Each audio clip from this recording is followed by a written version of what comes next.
Luigi here. Welcome to how Danganronpa 2 edit Danganronpa 2 behind the scenes. First of all, place your 4 clips that are supposed to be each 10 minutes long, and then get rid of that random middle audio that I still haven't found out how to fix.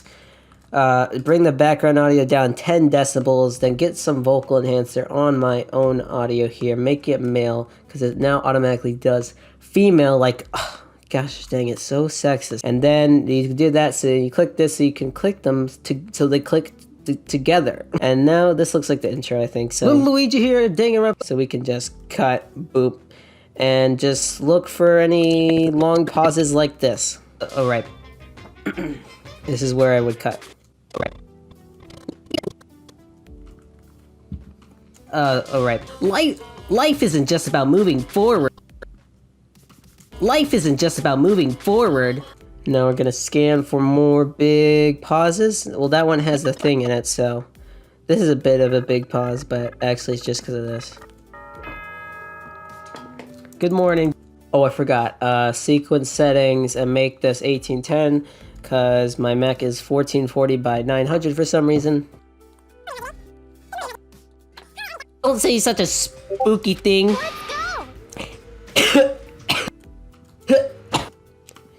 Alright, so here's a Patreon moment where I coughed to death. It's like 10 minutes in, or 5 minutes in, not even. As punish. So, this is some pretty good context, so I'm going to include part of the actual video in the Patreon video. Jeez, don't say such a... So, this gets colored green. It's supposed to be forest green, not green, you freaking idiot. And then this gets colored red, and then we select, and then we boom, copy it up here, copy it down here, and then we drag it all the way to the beginning. Did it do it right? Yeah. And then we get rid of the red part. Bam, that's how you do editing, guys. And also we cut out the silence. As punishment, how about you run, that's not your... As punishment, how about you run... As punishment, how about you run that... As punishment, how about you run around in a circle 3 times and say woof and jump off a cliff? There, you get to see me mess up the voice 80 times.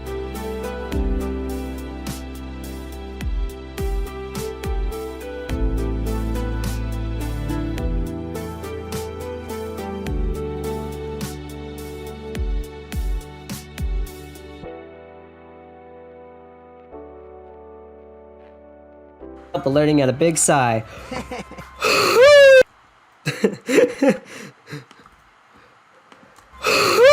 Oh, what are you gonna...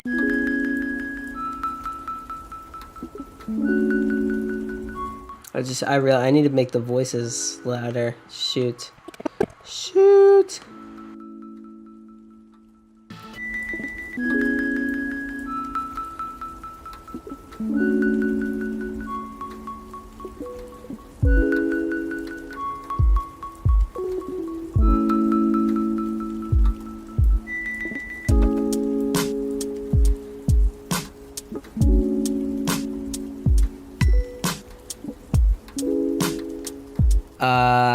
A good stopping point for the episode, so bye. Alright, time to export. As you can see here, I had to cut off my bye. That's what you just saw. And then click the O to make the thing, select the thing. Now we gotta go here, and maybe the editor works, maybe it doesn't, and then we click I, and now we can export. And that's all, bye.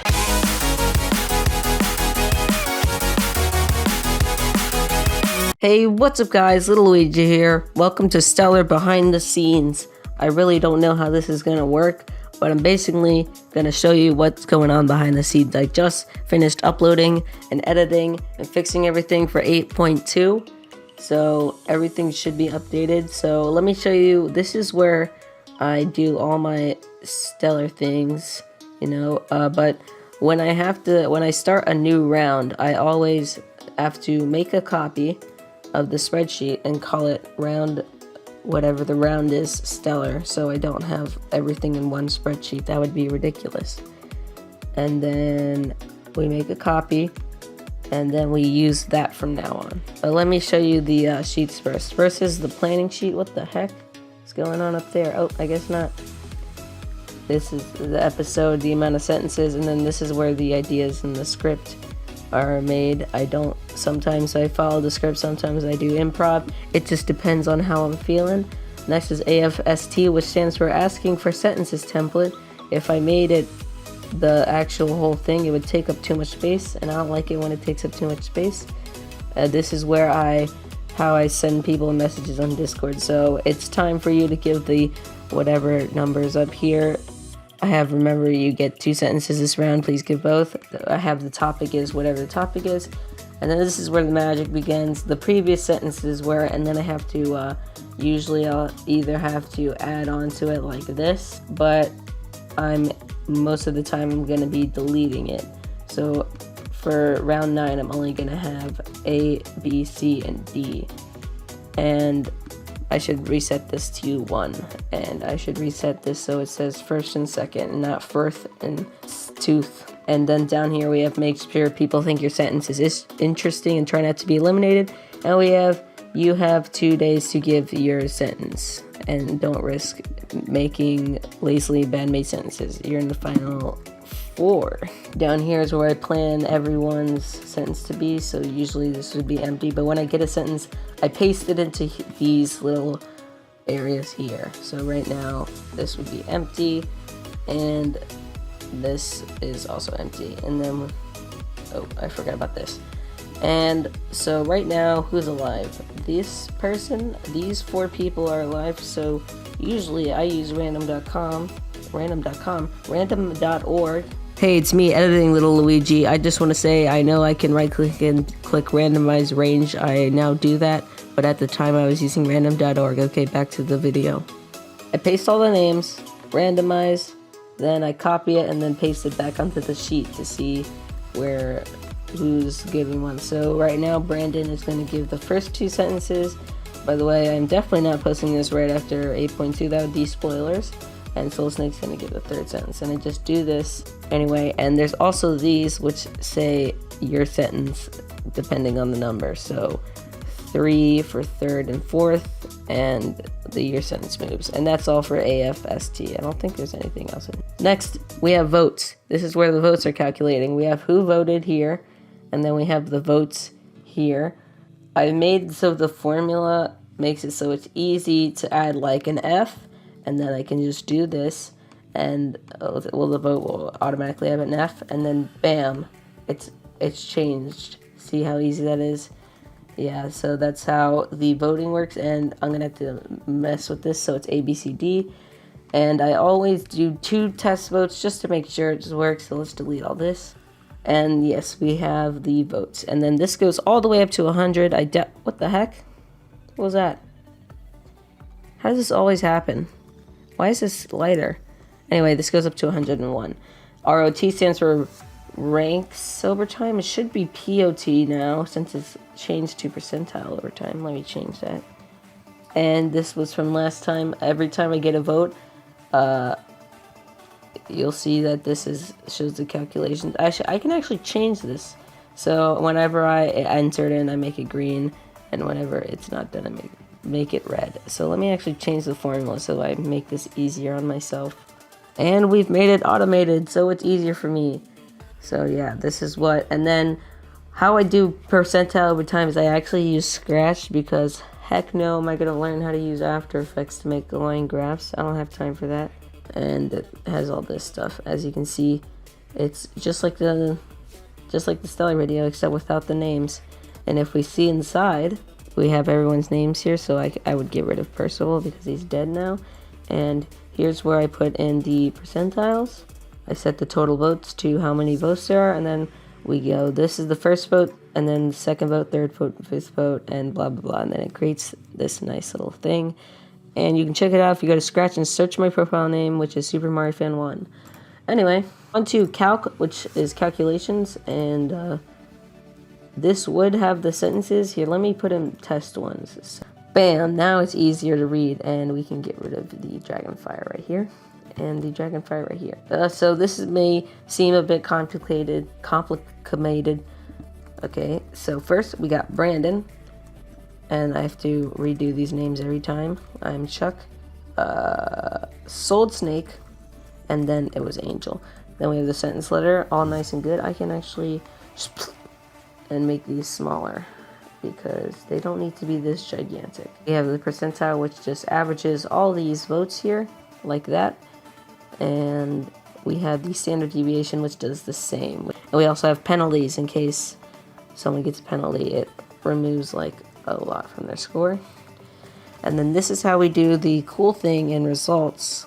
We have the amount of entries here, which we'll know before. I don't think this really, it does changes things. And this is how it gets the votes out. And also we can get rid of this 4 here, because now it's only 3, 2, 1, 0.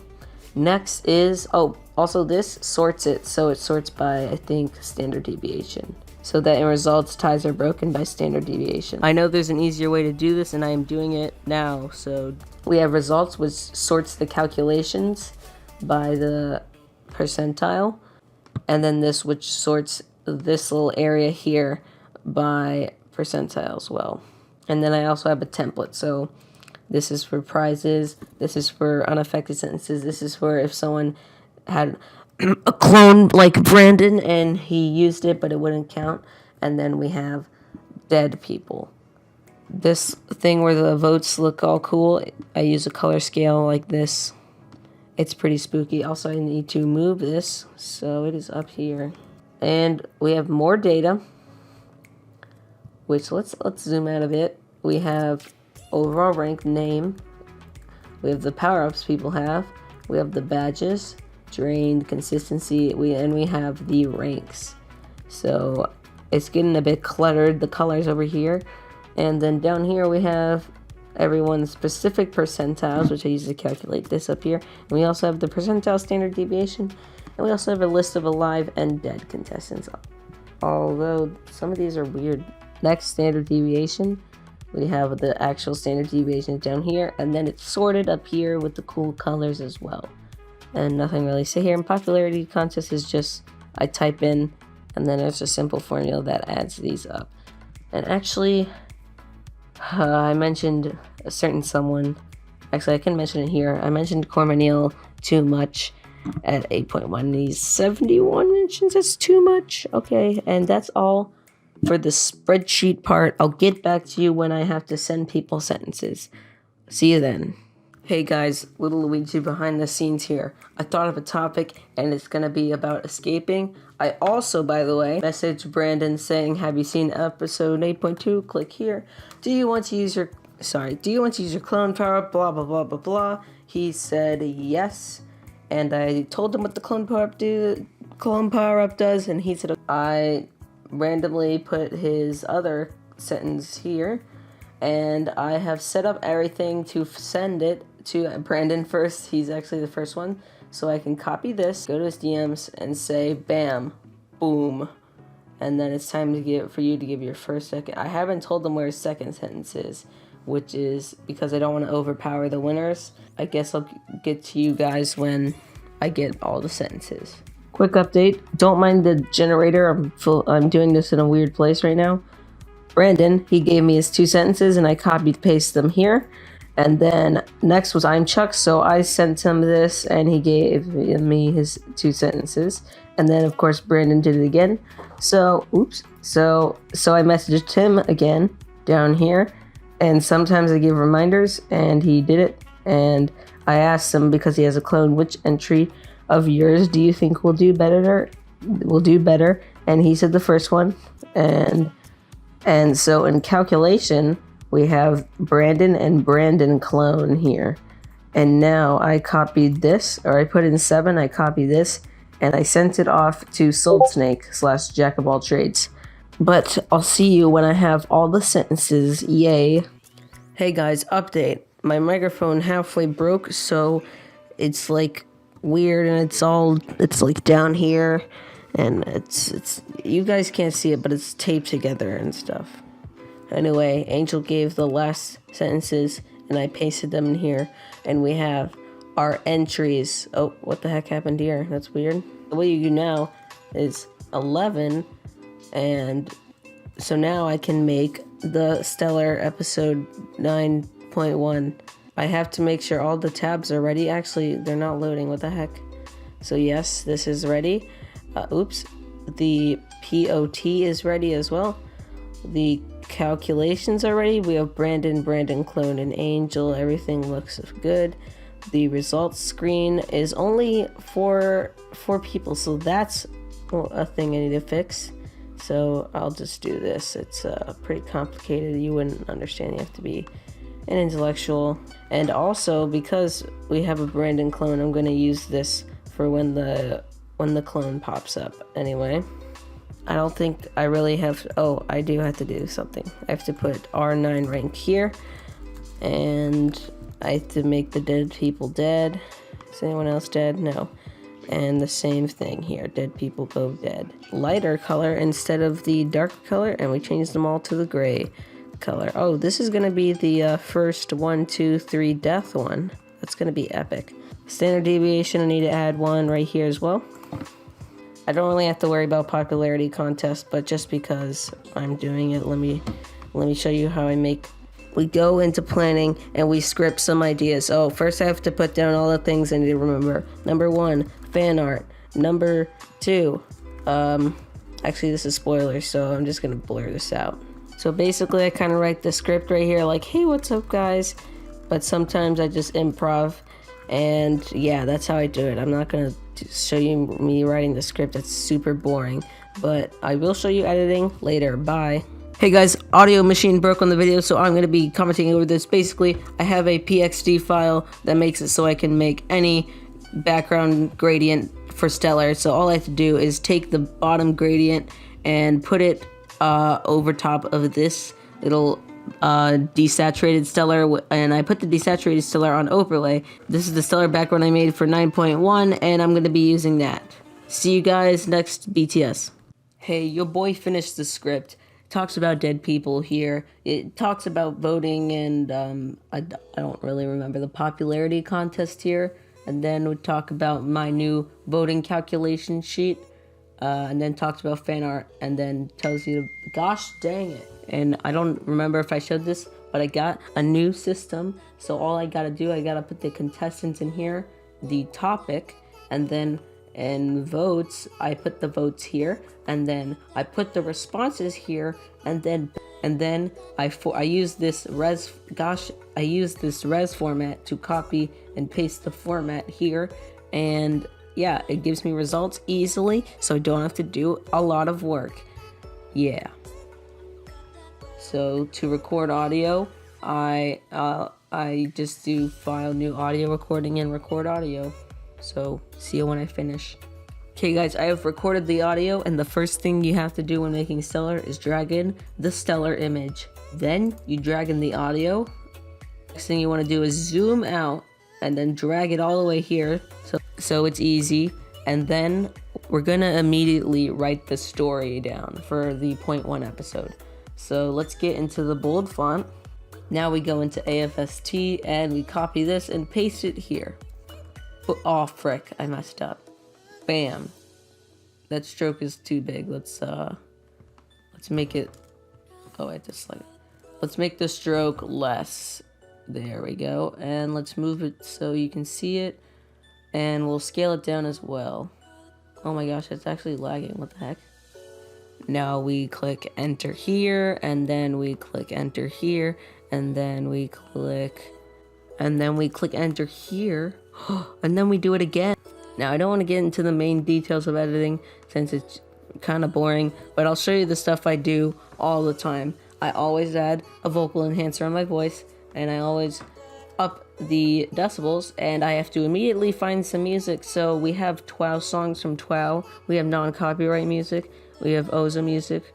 We have, these are copyrighted. We have Kubai, which is one of my favorite songs.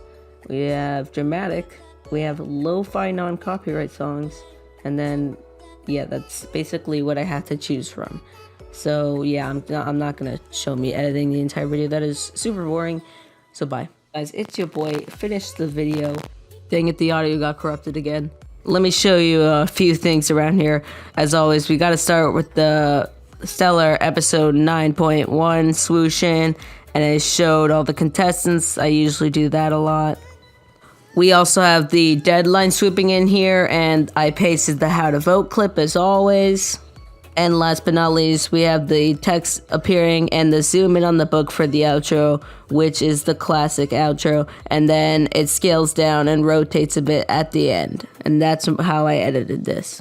Guys, I think I forgot to record a lot of things, but I got all the votes. They are, oh, what the heck, it just doesn't want to load today. Oh, here we go. Actually, let me blur out these names. I don't want you guys knowing. I don't want to expose votes. We got a lot of AC bed votes, and I think this thing worked. I think the percentile over time thing worked. I don't know if I'm gonna do the graph this time because we have like 5 people, and I just want to do results as normal because I think it'll create more suspense and just be better overall. So where does this thing end? I think these are the final results. And Brandon's clone isn't included in here, so that's a shame. Also, I reverted back to the original so it wouldn't lag me out because it was way too laggy. And I'm pretty sure the only difference is I have to alter this. Like I have to do that every time, but that's not like hard. And it's still laggy over here anyway. Results screen, I kind of keep it the same layout. These little these little voter things really look better when there's a lot of people voting. You can see a lot of people voted this second, but since Brandon didn't get a lot of last votes, I don't know why he got so many. He didn't get first, and also this doesn't count because it's a clone. And that's why it's red. This is the same. More data.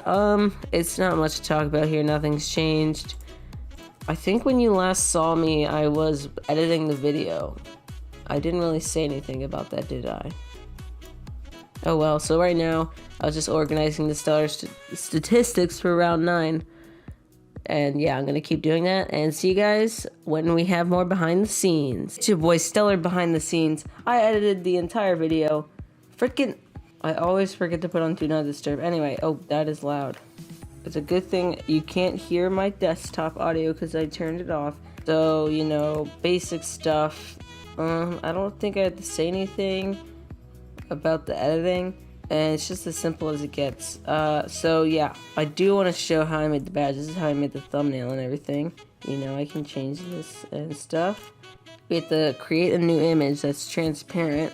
That's 1000 pixels by 1000 pixels because that's just the perfect thing. I don't know. Fixed size and 975 by 975. And then you put the circle somewhat in the middle. I mean, it doesn't have to be exact, just like somewhere in the middle.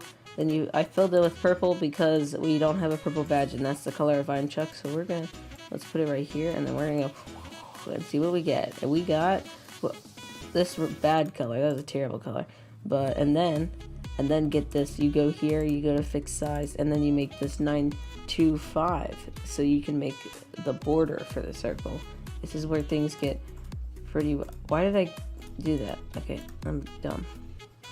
This is where things get pretty insane. You gotta put this circle in the center of the other circle, and then you gotta duplicate this circle, and then hit backspace to clear out that circle space, and then and then brightness and contrast. You turn the brightness down, so there's a nice little border here, and you also want to duplicate this, edit select pixels, get the gradient tool, change this color, make it brighter. You know, I might seem like this is like insane stuff, like how am I doing this, but you know, it's just a basic. This is how good you get when you're a YouTuber. Oh sorry. So I put a gradient on it, and then you do overlay at like 50% and 50 opacity. Also, get rid of these tabs and stretch this out. And then you put Scrabadabadoo. I also have to make a stick figure drawing, so let's get this out. And you have to put the bevel on the stick figure drawing and drop shadows on everything. And you also have to take the person's logo and make it an overlay. So let me get a logo. I'll just get my own since it's so good. Sorry, let me talk into the mic. Anyway, you paste it here. Make sure it's in between the border and the circle, and then you go boop, like that, and you select the circle pixel. So you click on the circle, hit select pixels, you go here, you go to edit, invert the selection, which is, by the way, invert selection is the most useful tool ever.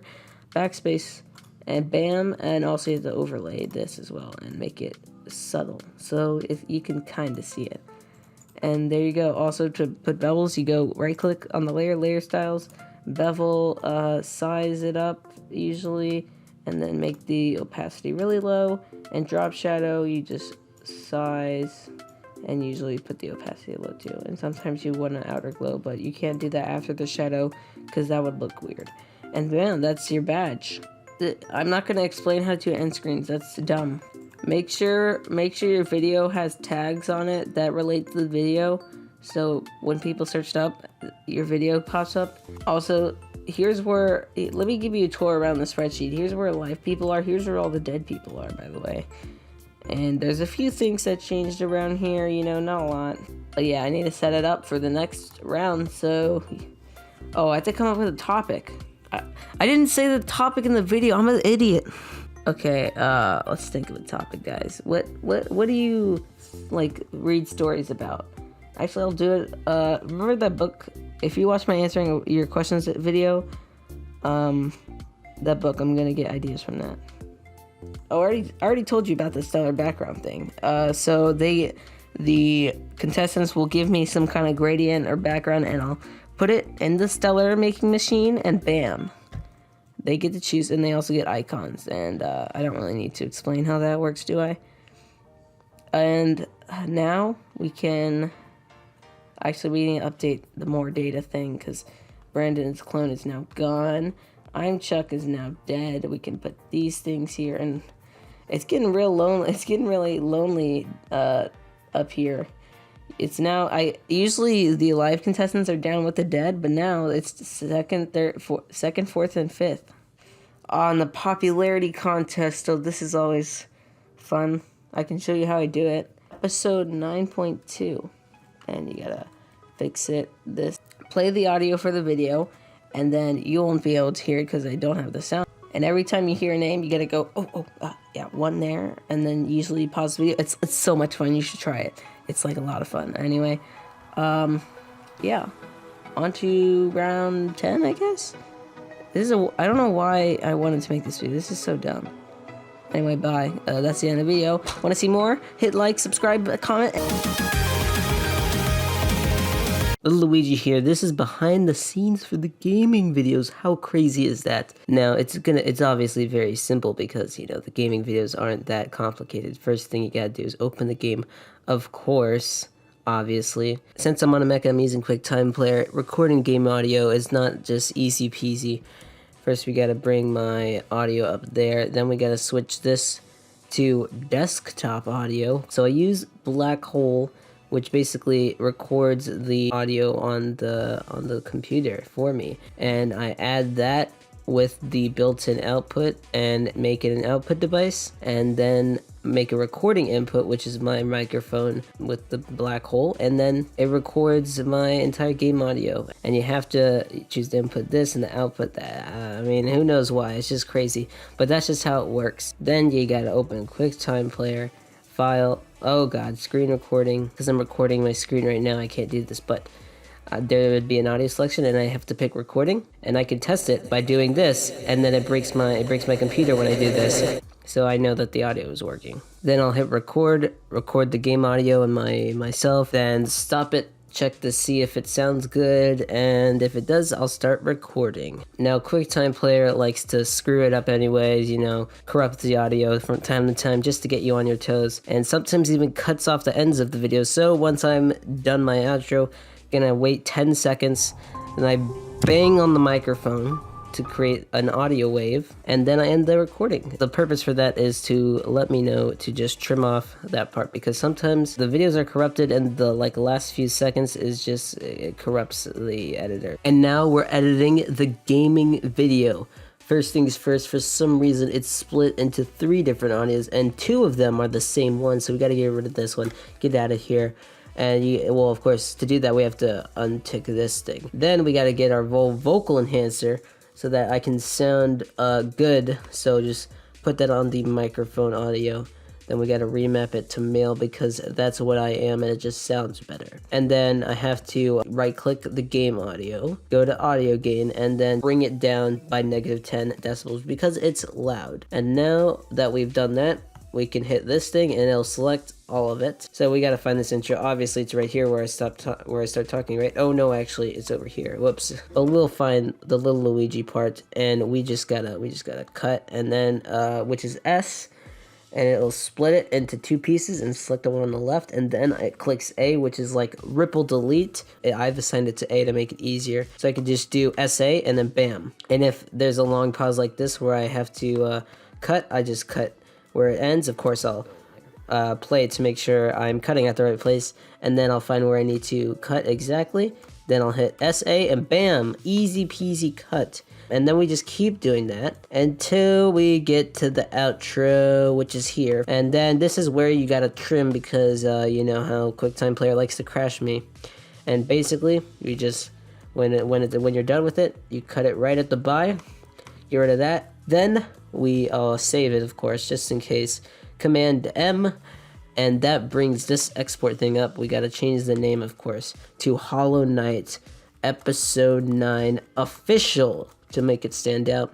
Make it 30 frames per second because who gives a care about the FPS?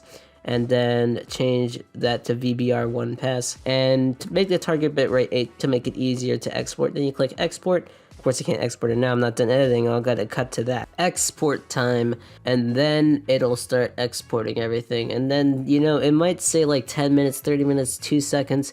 It's wrong. And now we wait, and you know, while I'm waiting, I'm just gonna watch YouTube, because why not? Season 2 of Item Feud has started. Oh, this guy's pretty cool.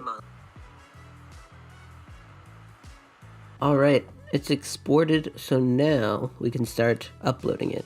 We have to go to Safari, of course, because I can't be bothered to log out of Little Luigi on Google Chrome. We gotta go to youtube.com/upload. We gotta upload it, and then while it's uploading, we'll make the thumbnail, okay? There we go, and now we can open up Photoshop. First, let's do the most important thing, which is find the screenshot to use. Now we have to open this recording. We'll just skim through it, see if anything is good. Something looks good over here, but here. Right there. Oh, frick. Yeah, there he teleports. I don't know, it's hard to tell, but I think this is a good one. And then we can screenshot that. Bring it over here. Ugh. And then let's just do this. Yeah, this looks pretty good actually. Or maybe it doesn't, I don't know. Oh right, we need to saturate it, of course, so that all the kiddos can look at the pretty colors. Let's select it and copy paste it. Then let's copy the layer style effect and and paste it here, and that gives it the cool inner shadow that makes it look good. Alright, well let's change it to the 9, and I still haven't thought of a title. Here, I know. How not to wall jump. It's all I got. Usually I have genius titles.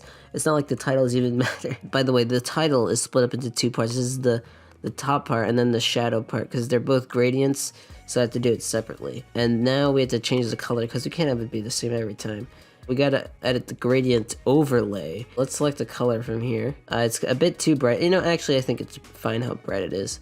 And then let's have the other one be this darker color here. And then let's brighten it up, because you gotta brighten it up. And then the stroke is also a gradient, of course, and it's the outline. So we gotta select it. I saved the gradient by clicking this new button, and it adds it right here. So what you do is you click this gradient. Oh, that looks weird, right? But okay, you gotta edit the colors. You gotta add 30 to the saturation, so 25 plus 30, do the math, it's 55, that's right. Then you gotta subtract 50 from the brightness, and bam, it's perfect. And then do the same here, of course, because why wouldn't you? And look, it looks good. Now we gotta do it here. And then, of course, this one has a drop shadow. And oh, I also forgot, this one has inner shadow in it, because it looks good sometimes. And of course, the most important part of my thumbnails is this cool color overlay that makes it just look better. I don't know how I figured this out, how this works. I used to only do this, but now I've been using the purple blue, and it just works every time. You just have these gradients and they're on overlay at an opacity of 20%. And lastly, excuse me, I already turned this into a 9, but we have to make this a different color too. Let's just pick this color. Kind of purple though. Maybe we can do this. Like the same thing. It has an inner shadow. And we make the stroke guess what? Plus 30 saturation and minus 50 brightness. It has the first drop shadow. This one doesn't have to be separate because it's a solid color. Sometimes your thumbnails suck and it doesn't really matter because it's on the gaming channel. Now we get to save it. Now to actually upload it, we of course have to go to the last Hollow Knight video so I can do the last episode thing. Okay, now we gotta copy the URL, go back here, put it in last episode, copy this URL, go back here, go to next episode, gotta copy this title, and then put it here on the last episode, and put it in tags so that YouTube sees it and is like, oh, we should put the other episodes in the recommended. We should copy the tags to paste it in the other one. We should save this, Hollow Knight episode 10, and then grab the title from here and paste it because that's the most important part. And then we gotta edit these. We don't need this. And that should be, oh wait, I forgot the description. Most important, not important part. Oh, we gotta put the title, of course, right at the top of the description just for that sweet CEO. In this video, oh god. In this video, I find it, I failed to wall jump properly, but I'm still able to find the City of Tears and explore the amazing things it has to offer. And I think, oh, the thumbnail, gosh, most important part. And of course the playlist, put that right there, Hollow Knight. No end screen on a gaming video, why would I need that? And then we could just publish it and paste it onto the Discord server. Alright, let's go to Hollow Knight and we paste that video right here. Amazing. And we are done. It's not that hard to make game videos, it's just a thing I do because I want to now. The game show videos are where the real work comes in, and we're gonna see that later. So, bye.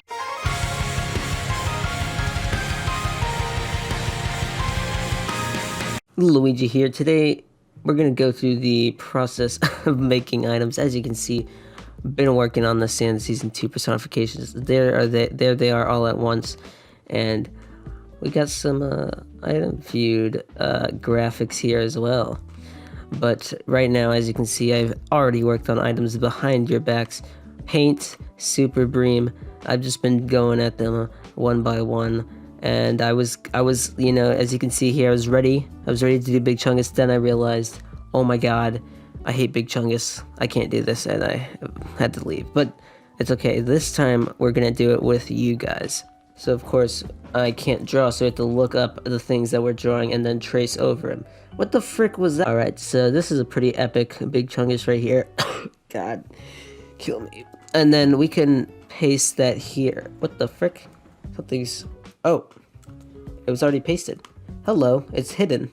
That was weird. Alright, oh god, it's so big. Let's bring it in here and make it fill the screen. But first thing... well, actually...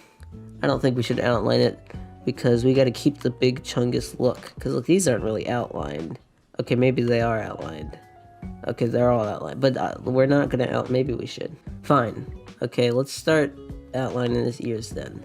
Easy peasy. The trick is to not try to do a good job.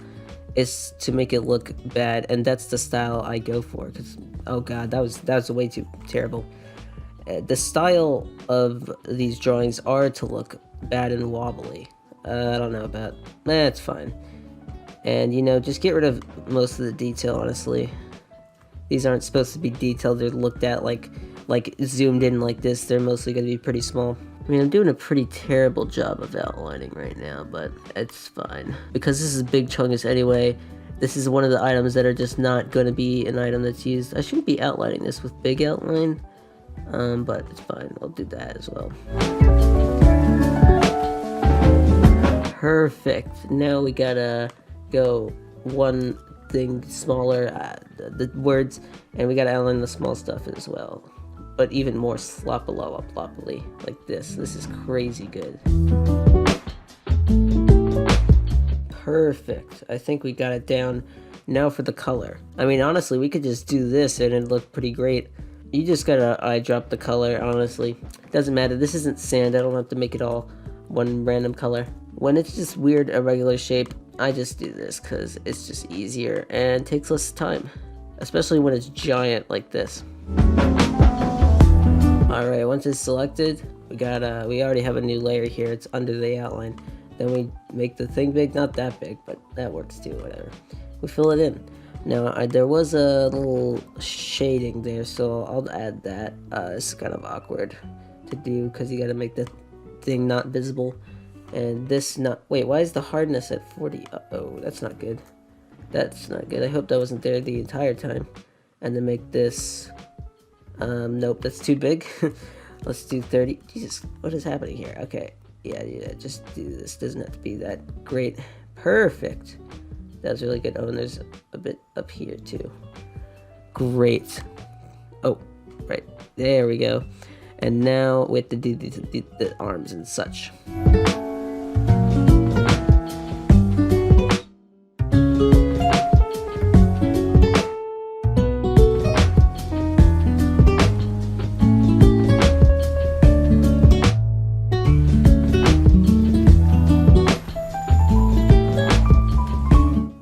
Alright, I think we're done. Unless I layered it wrong. Oh, yep, we did it. That definitely looks terrible, and I hope I never have to use this. Oh, what is going on here? Aha, I forgot. Some of the times my thing fails miserably. What is this? Where's the layer that's, this one? Okay. It's hard to figure this stuff out. Are we good? Are we good? Okay, that's not right. Like this. There we go. Oh my gosh. Is there anything else? Here, I have this to make sure there's no bleeding. Nope. Look, there we go. That's how you do it. That's how you do Big Chungus. If you want to look at my other ones, we got Among Us sneakers borrowed from this image. We got, where is it? The Acme crate, which is just borrowed from an image of a real, not a real crate, a drawing of a crate. Yeah, so that's basically all the things. The paint bucket is, well, I think the paint bucket, is it? Oh no, I think it was borrowed from a 2D image too. So yeah, I had to trace every single one. And the same thing with these personifications. You get a drawing, then you color it. Okay, there we go. And then you just kind of color over it. There we go. So yeah, that's how it works. Bye. Little Luigi here. Welcome to Item Feud Season 2 behind the scenes editing. Today we're looking at 0.2 and 0.1 episodes. Let's start off with the 0.1 episode, which the most recent one, of course, is 3.1. We're gonna look through the timeline here. The first things first, is you of course put the commentary. Of course, this is all cut up, and I used to cut up the commentary first and then edit second, but now I do it at the same time. I think it's faster, and I don't think it really matters anyway. And then you add the music. I always am going to use the home music. Here, let me show you. Yeah, any song from here. Just pick a random one. They all work. And then, we of course have to put the song in the top left here. So I usually open up another episode to just kind of copy paste that so that I don't spend 5 years making it. So I open up the past like 2 episodes to get previous assets. So I would copy this, paste it here. And then... oh yeah, I draw graphics after I write the script so that there's like nothing on screen. So, and this, when I add images like this that just kind of pop in, I'll get rid of the moving. You got to go to effects and search for this preset called left to right, which is just, left to right and with a kind of smooth transition, ease in or whatever. And I just have that saved. And it also comes with the drop shadow here, which is always important. And then, of course, once the intro comes on, we gotta fade in. We gotta fade in the item feed logo. Then bring in this episode 3.1. And this is also copy pasted so that I don't have to make it every time. We got another graphic here. It's not that important. What's this? Oh, this is the people that were killed. I just screenshot it and do the left to right thing, of course. Then fan art. Or of course, this is also just copy pasted. So like, take this. This is the one from last episode that Angel made. Then we'll paste it here. Make sure not select this. Bam. And then I can basically drag the fan art files. Oh frick, which one's which? Put them in here. Then select it. And then normally you would do replace with clip from bin, but I have that on a keybind. Command E. And then bam, and then you move this around and so that it fits and such. And of course this also has the same left to right thing. There we go. And basically we just stack these up. They might kind of like be all over the place. It doesn't really have to be that organized in here. Look at all this. Whee! Oh, and some of these have to be white because you guys have dark backgrounds in your thing. And also sometimes I have to have the thing on the side here because it doesn't fit. So for this one, I had to move these keyframes over here and then copy the position and paste it over here. And then have it so the text is over there. And then I think, oh, voting. This is also a copy-pasted thing. So normally I would have the 2.1 episode and then copy-paste this thing, which has the transition into the, Some of you guys the green items. thing, Let's see it. Oh. which is the item thing. And then, of course, there's a hue, lightness, saturation thing that transitions from 0 to no saturation and 50 brightness. And then the items is also kind of a copy-pasted thing, but it can't really copy paste everything. So we got to copy this, we paste it over here, then change the name to whatever, then go look at the item feud spreadsheet which has all your colors, and then paste the color in here. For example, let's say you're dumb and use this color. Then for the color of the stroke, the way I do it is add 30 saturation, then give it a 50 brightness. It usually works, and sometimes I'll have to change it, but whatever.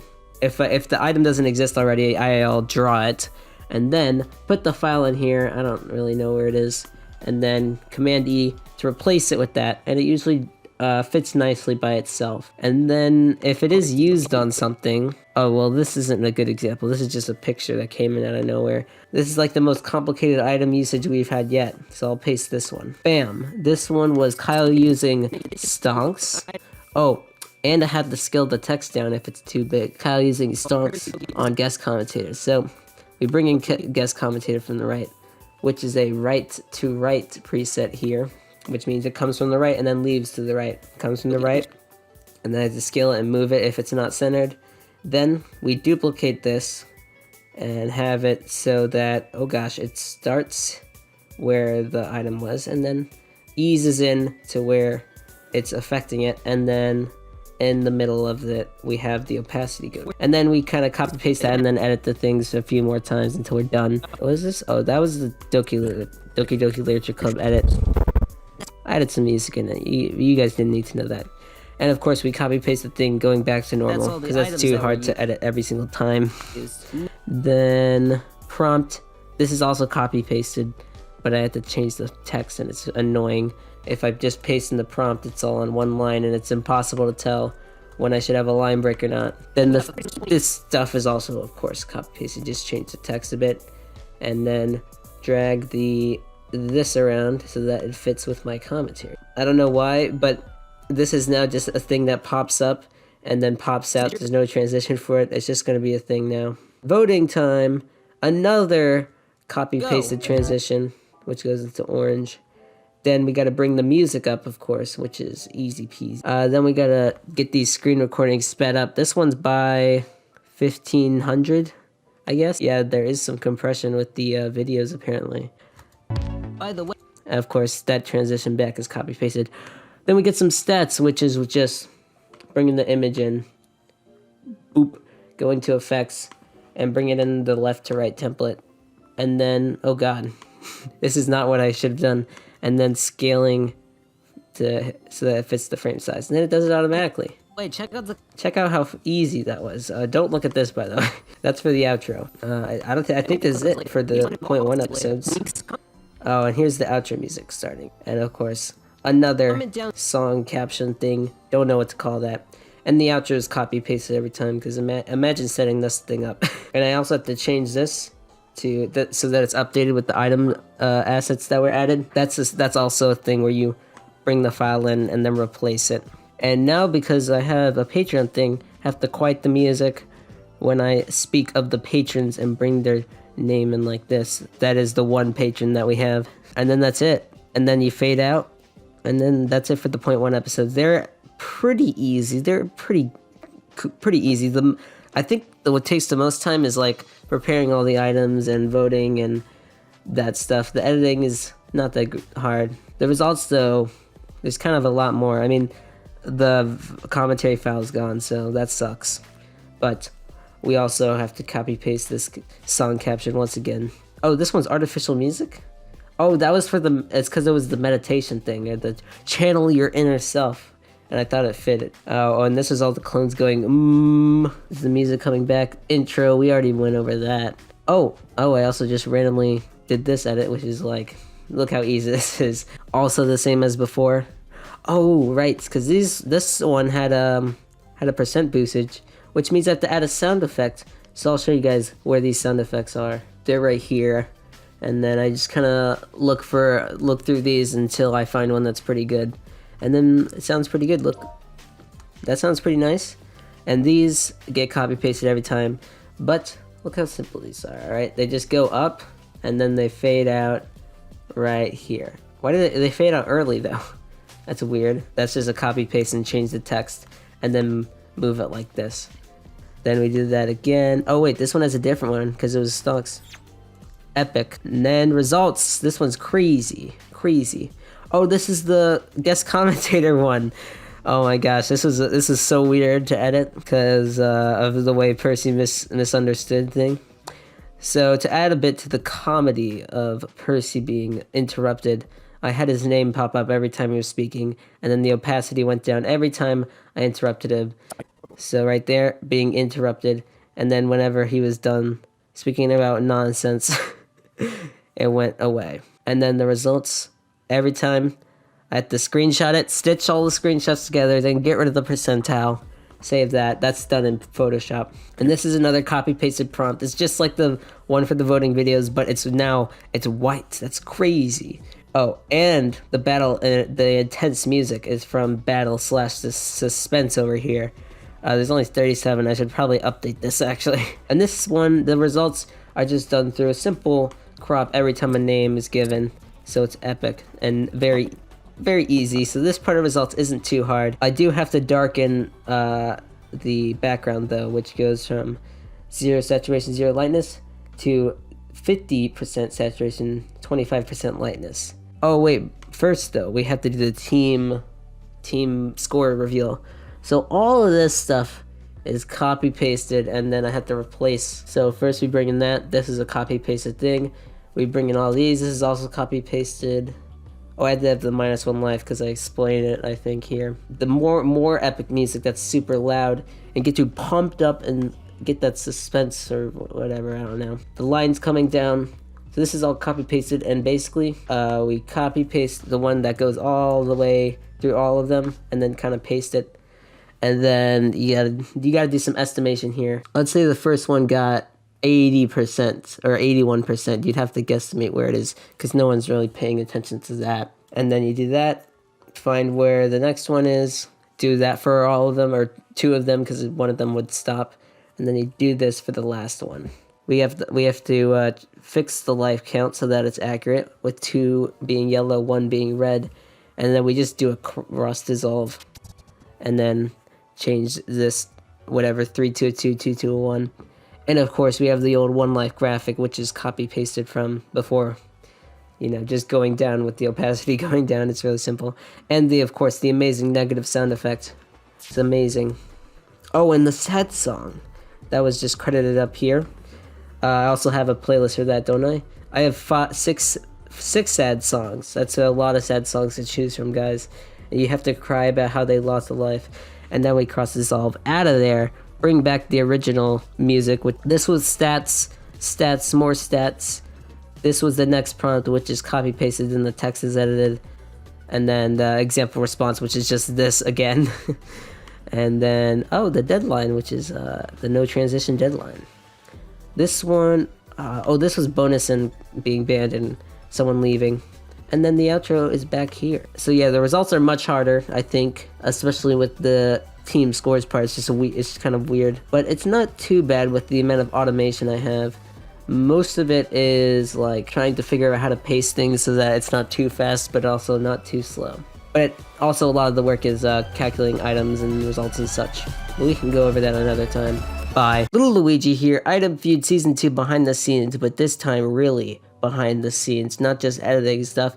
And as you can see here, I have this kind of like, I don't lay out notes. Basically, it's supposed to remind me what I need to do, because in Season 1 and at the beginning of the season, I really like to keep forgetting stuff, which makes things sloppy and unprofessional. And you know, we're all about professionalism and the Little Luigi game show, so this is all the stuff I keep forgetting. So this thing right here, it's hidden because it's lore, and I can't have you guys knowing stuff like that. And this was just added because of dead contestants. I gotta remember to add their eulogy and new items to the script.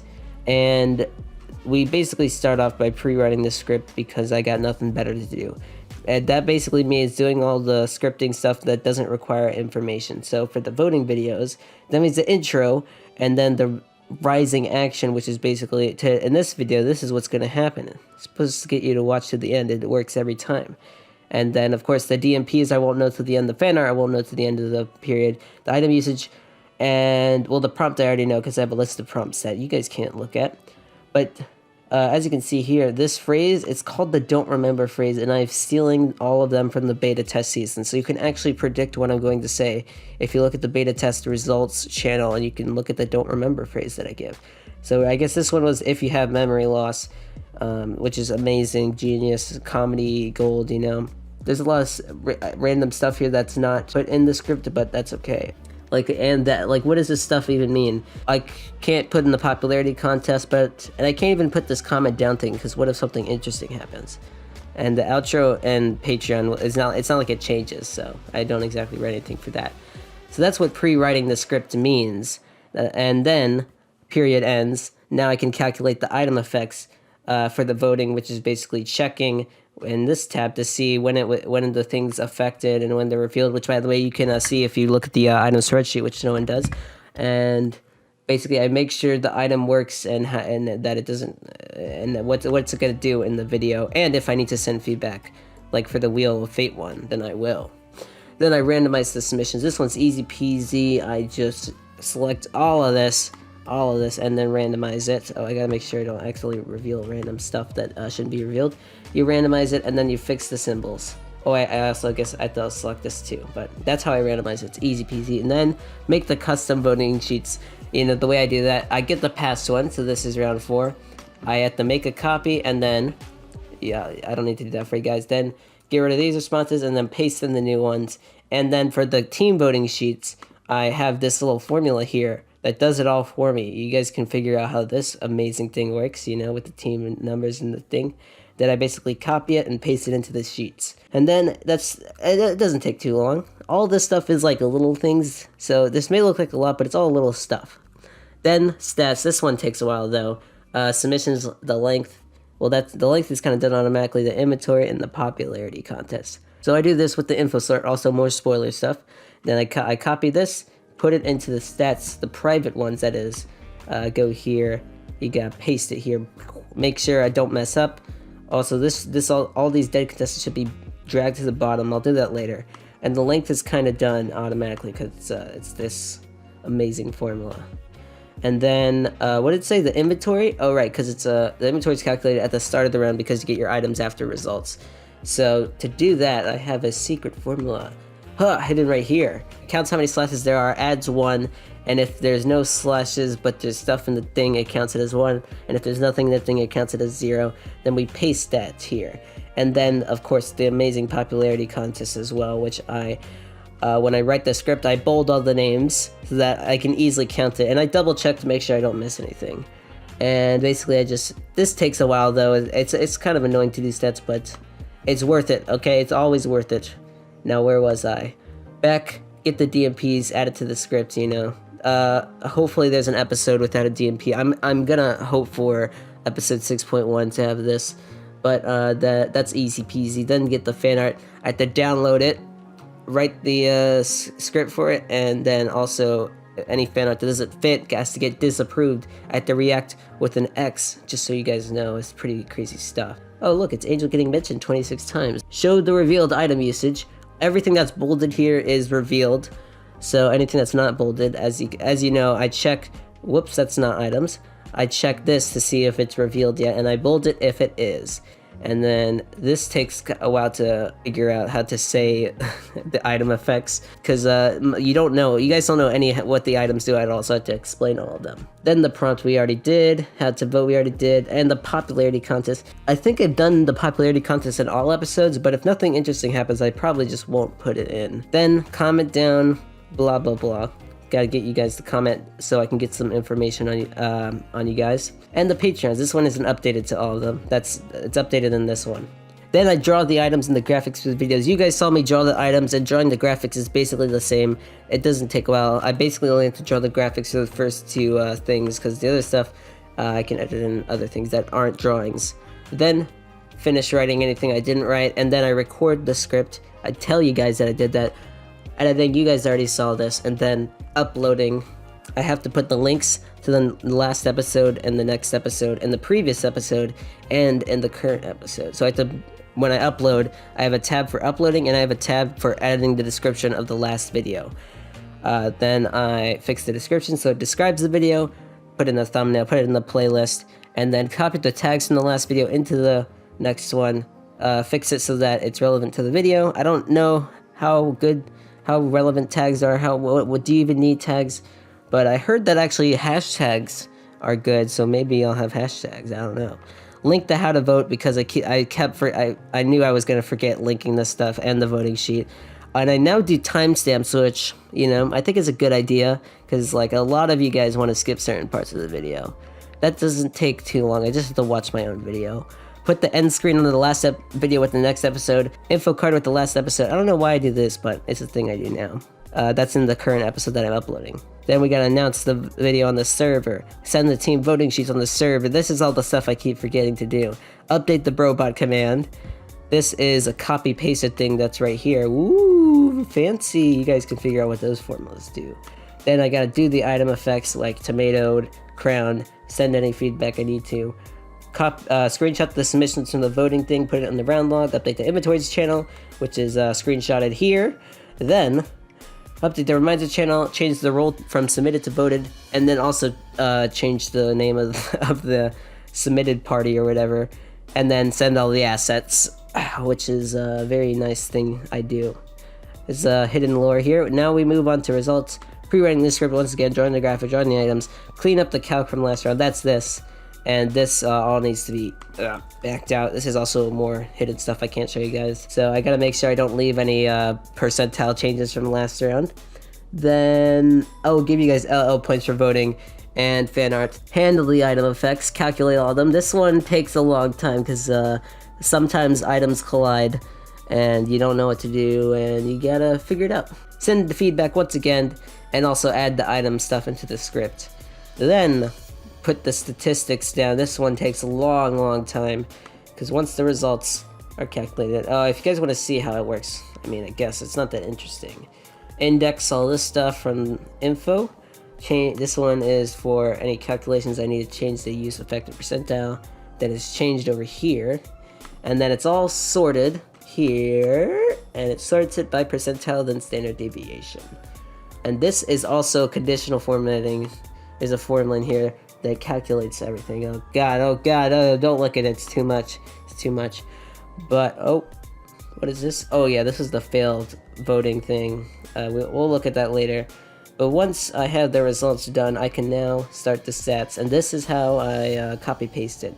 Sort this by alphabetical name order, copy paste it into percentile with items, check what items were used, and change it so that the item effect is gone in this one. This one is for calculating the new team switch stuff, just in case. And also in case you want to see it. Standard deviation, paste that. Paste the item usages, which is not pasted, it's just manually done. The same with the effects. And the popularity contest once again. Oh, I forgot about this. I also put all submissions here so you can randomize them. And I put any interesting stats into the script. Usually there's not any interesting stats. Where am I? Write and record script. Okay, but there's also this when awarding the Luigi points. I check who's voted. Get rid of the X if you have voted. And also, this is how I see the standard deviation. There's a conditional formatting thing here. and then I underline your standard deviation. There's also conditional formatting for tomatoes and pages, man. This is crazy. Oh, I also have to manually put these images in, I guess. Then there's this. The random stuff is up here, and then I just basically paste it like this, paste it like that. Easy peasy. Here's the formula for the item spoilers. Whoa, check it out. For you guys that always vote, this is what happens when you don't vote. You didn't vote, so you didn't get any items, and it's just a bunch of nothings. I think it adds insult to injury, really. Oh gosh, this goes. Oh, I didn't go on for that long. And this is the template in case something bad happens. So then we edit. You guys saw that timestamped once again. Why is this? I don't know why this is out of order. The end screen to info card. Announce the video on the server. More tomato and crown item effects. Announce the prompt. Oh, I put include stress because I forgot that last time. Update the round logs, which would include the results, the stats, and I think that's it. Make the new item feud sheet just so I can organize stuff. So this is round 5. Then update inventories channel, screenshot that, update reminders channel, get rid of the old item effects, which means get rid of the tomatoes from the previous round, and also get rid of these item effects here. And lastly, send the items to contestants by copy pasting that with the Spaghetti Luigi count. Takes a while, but it's the best way I can think of.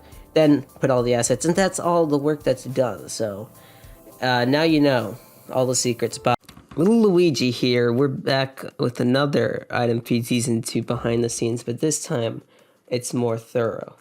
First up, you're gonna see what I do after voting closes. First, you still got this reminder list that has changed a bit. First is to calculate the item effects.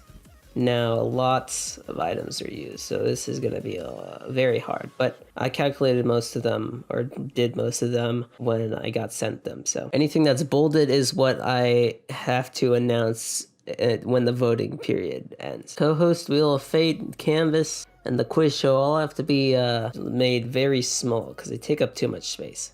But this co-host only goes into effect in the next round, so I have to cross it out and then put it in the other section, but that has to be hidden for spoiler. Alright, now we send any feedback we need to, and I don't think we have to do anything right now. And then, well, I'm doing behind the scenes, randomize the submissions. Alright, select all of this, here, and then randomize. Now put the letters in the correct order. Alright, let's get the last voting sheet. Oh shoot, I already forgot. Round 19, right. Make a copy of the last voting sheet and change it to round 19. Let's get the prompt, copy and paste it to, when it loads, the I is gone, oh god.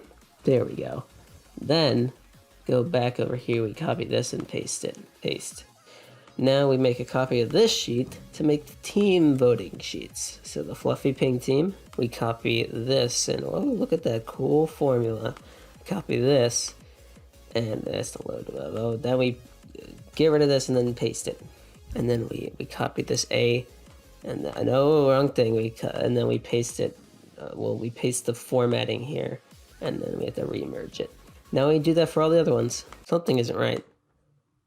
Oh, I forgot to get rid of Lee's. Okay, well now I have to redo this. Alright, so now we announce voting. So go to the important news chat in the server, scroll up, copy all of this. Make sure I'm not typing the wrong thing, like this prompt is outdated. We get the new one. We're gonna give people 3 days to vote because you guys just refuse to freaking take less than 3 days to do anything.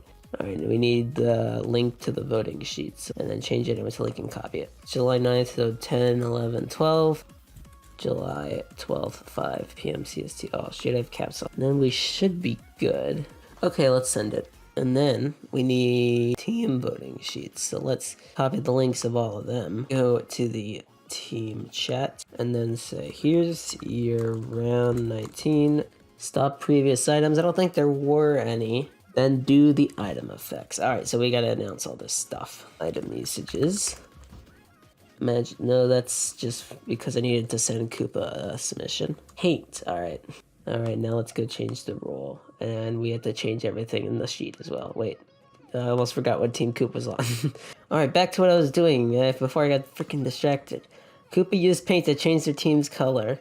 Quiz show's not announced to the public. Cat ears is, though. Let's DM Pikachu that needs to say ooh, and then we'll announce it. Wheel of Fate, which is private, so now we got a DM Angel, the quiz show. Let's get the quiz show description. Oh, you gotta be kidding me. I accidentally did the wrong thing. Okay, copy it. Quote it. I uncapitalized the right answers so that I would remember.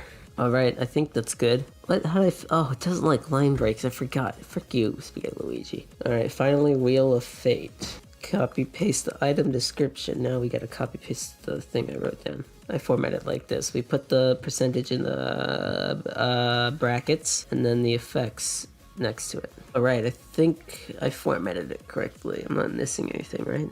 I guess I should ask them whether they want to spin it 1 to 5 lives. There we go. And that's all the items. Yes. Oh wait, the paint. That's right. Okay. I'll go paint results.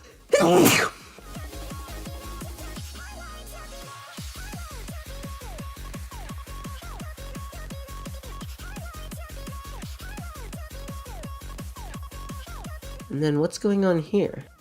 Oh, it's because this is above it for some reason. This needs to be above everything else. Alright, now we can move on. Robot commands. Alright, so they're secretly hidden right here if you didn't know. This is the random one. Probably should blur these commands. And then we paste the submissions here. Get rid of the comma. Get the get string of text. Then we paste it here. Get rid of the comma. Save. Alright, well that's doing that stuff. Let's update the round log. So we'll take a screenshot of the submissions. Put it in the round logs. Done. Okay, let's get H and then randomize. It looks like it's working. Yes, it is working. Okay, now we do the rest of the round logs, which is the inventory. Oh my god. Just crop out Koopa's page there and oh wait, get rid of that white area. Then we can screenshot the inventory. There we go. Oh, that's not spoilered. Oh, frick. There we go. By the way, this is the info sorted in alphabetical order, as you can see. And now we do the reminders, which is just going into the roles, deleting the submission role, which is called basically a contestant, making a new voter role. Change this name so that it makes sense. Let's give permission to the voters so that they can view the channel.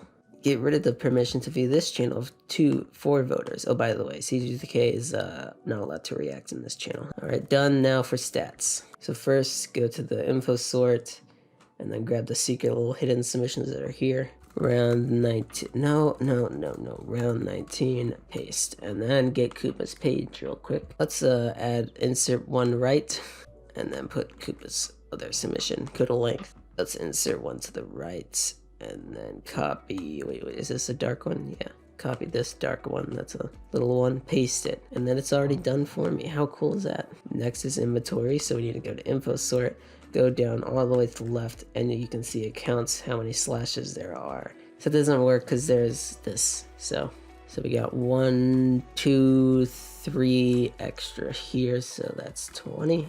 Now for the popularity contest, let's go to episode 18. Pikachu, Koopa, Ice Cream Max. So Pikachu, and then Koopa, Ice Cream Max. Ice Cream, where's I?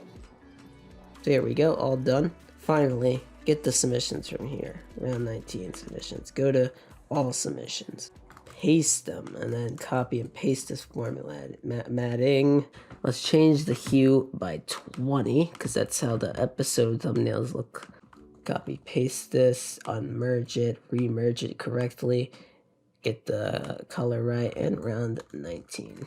Alright, done with stats, and we had to draw any new items. What the frick just happened there? Draw any new items? Oh my gosh, okay, let's see. Guest commentator. Road spikes are new. I'm gonna have to write this down. I've never had this many items. We don't have magic goggles, I don't think. We have page, we don't have picker. Do we have treasure map? I feel like we might have treasure map, but I don't know. Let's get the item Photoshop file. Oh my gosh, there's so many.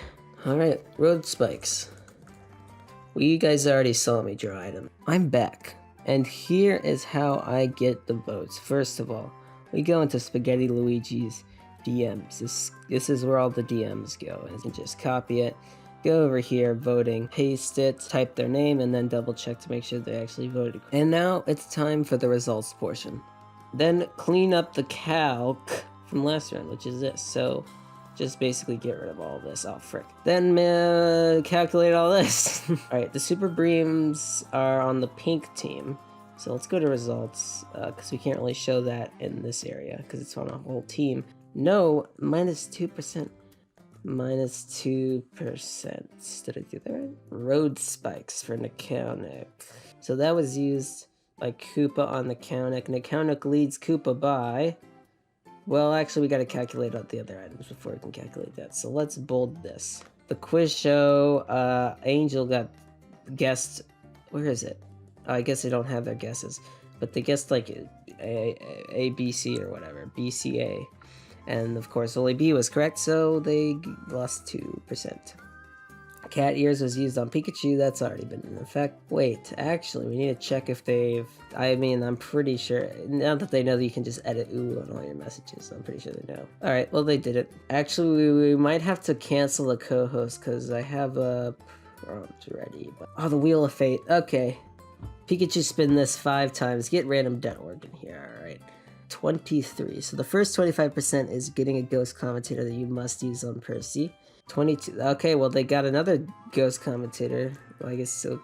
Times 2. No. Times 2. And now we can calculate this. The road spikes on Neconic. Well, actually, there's 2 items affecting Neconic. So let's look at the value. Road spikes are higher, so they go first. There's 2 road spikes. You're gonna have to calculate them based on...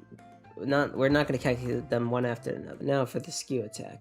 Right, so their percentile's 9% theirs. So let's do some amazing math. Times 9% plus...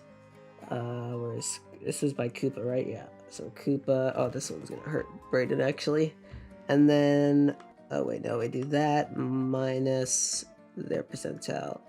And there we go. There's the... There's the boost. Oh, God. Nobody placed below Koopa, so the banana gets wasted. That's great. Now for the love filter. Whew, okay. Angel gets minus that. Minus 1%. Added on to whatever they have. Right? Oh, and they double down. Of course they did. And then the double down. That's an extra 15%. And oh my god. Oh my god. 30%. Oh my god. That's awesome. That brings Angel all the way down, so they get bananaed as well.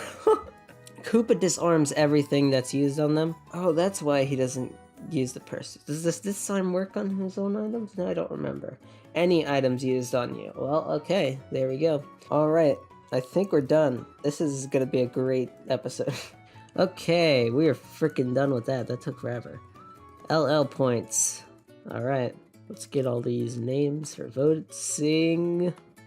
Of course, you get Luigi points for voting. Go here. Ooh, secret Luigi point counter for fractions. Oh, gosh dang. Type plus 0.3, and they got 0.4 now. Now, Brizzle's a patron, so he gets this amazing boost of the Luigi points by 1.25%. There we go, we're done. Now, check if for fan art. Ice Cream Dead DM me fan art. So Max and Ice Cream get some Luigi points. They get 1/3 of the Luigi point, actually. Oh, this Max has hit 1 point something, so now we subtract 1, we add 1 to this. Okay, let's fix up results. Alright, now we gotta fit it all. This one has Wheels of Fates in them, so I can't really, I don't know what to do. Oh, I can't change the... Frick me. Oh wait, I can change the use. I'm a genius. It's a good thing I set this up. Actually, you know, if we can change the use, we can just do this. We can get rid of everything. Man, why haven't I been doing this the whole time? Okay, this is ridiculous. I can't have the use and effect be this long. And now we have to squish this all the way. This can't fit, it turns into 8. This can't fit, turns into 9. This can't fit, turns into 8. And make the underlines the standard deviation. If you guys didn't know, there's a conditional formatting thing here that it lights stuff up when it's the min-max of the standard deviation. It's crazy stuff. Alright, now we update the stats. Whew. Sort the G column by the names. Then don't include the first one because it's a page. We copy paste this and then we go to percentile with items, of course. Go all the way here and then just paste it. Amazing. So Brayden gets plus this, plus 1%, I think, if I remember correctly. Angel gets a big boost actually. Let's see what their real score was. Oh, it include the minus sign. Oh no, this has gone all wrong.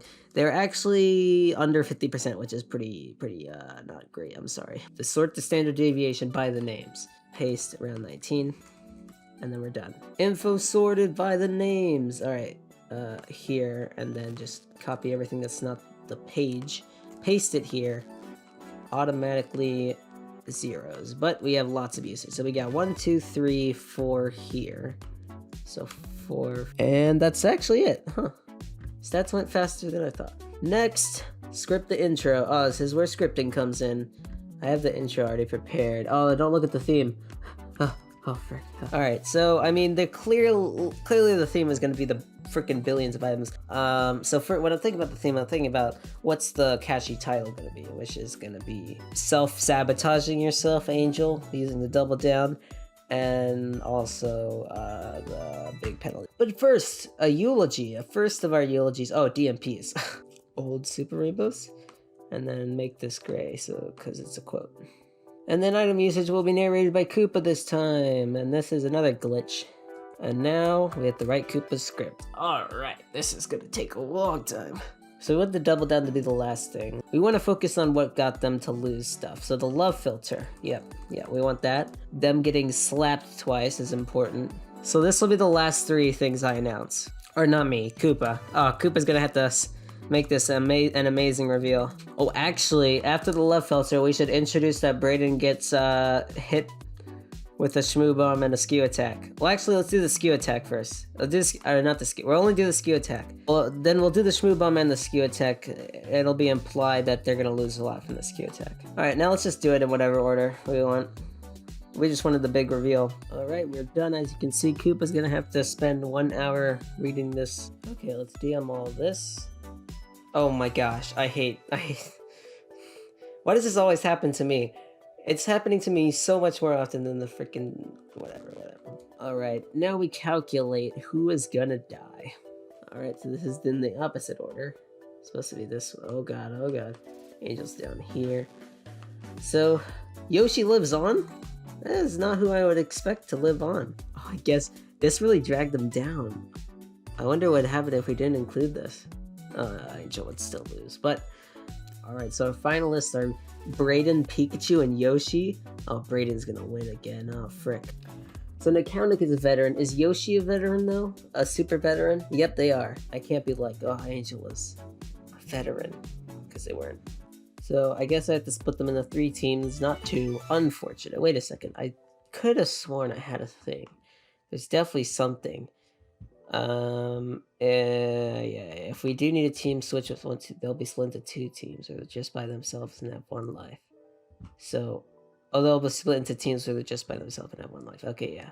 Alright, so now we need to come up with team colors. Okay. I'm gonna come up with my own, of course.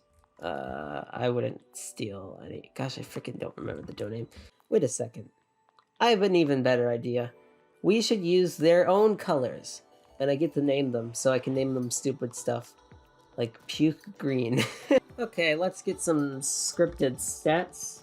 Let's look through the stats, see what we can find. Oh, we have to kill them off. We have to kill off the people that are dead, that's right. So let's go into conditional formatting and kill them off now. Oh, by the way, Angel getting a 30% penalty has inspired me to double the items, boosts, and penalties. Because, you know, people are wanting the item part of item feud, so I'm going to give them to it. So the final rounds are going to have a lot to do with items and a less to do with the submissions, because the submissions are the boring part. Now for stats. Currently, Brayden's doing the best on average. Oh, Brayden took over Max and most affected by items. And finally, the popularity contest. Max is still in the lead, no need to mention that. I'm gonna have to decide whether I don't think I want the co-hosts to be the prompts, so this is where I get all my prompts. Alright, we are done. Alright, I think this is a good episode. I think we might need to add another glitch though. Hey guys, I finished editing. As you can tell, Jesus, this took a long time because of the item usage. Jesus, there's so many.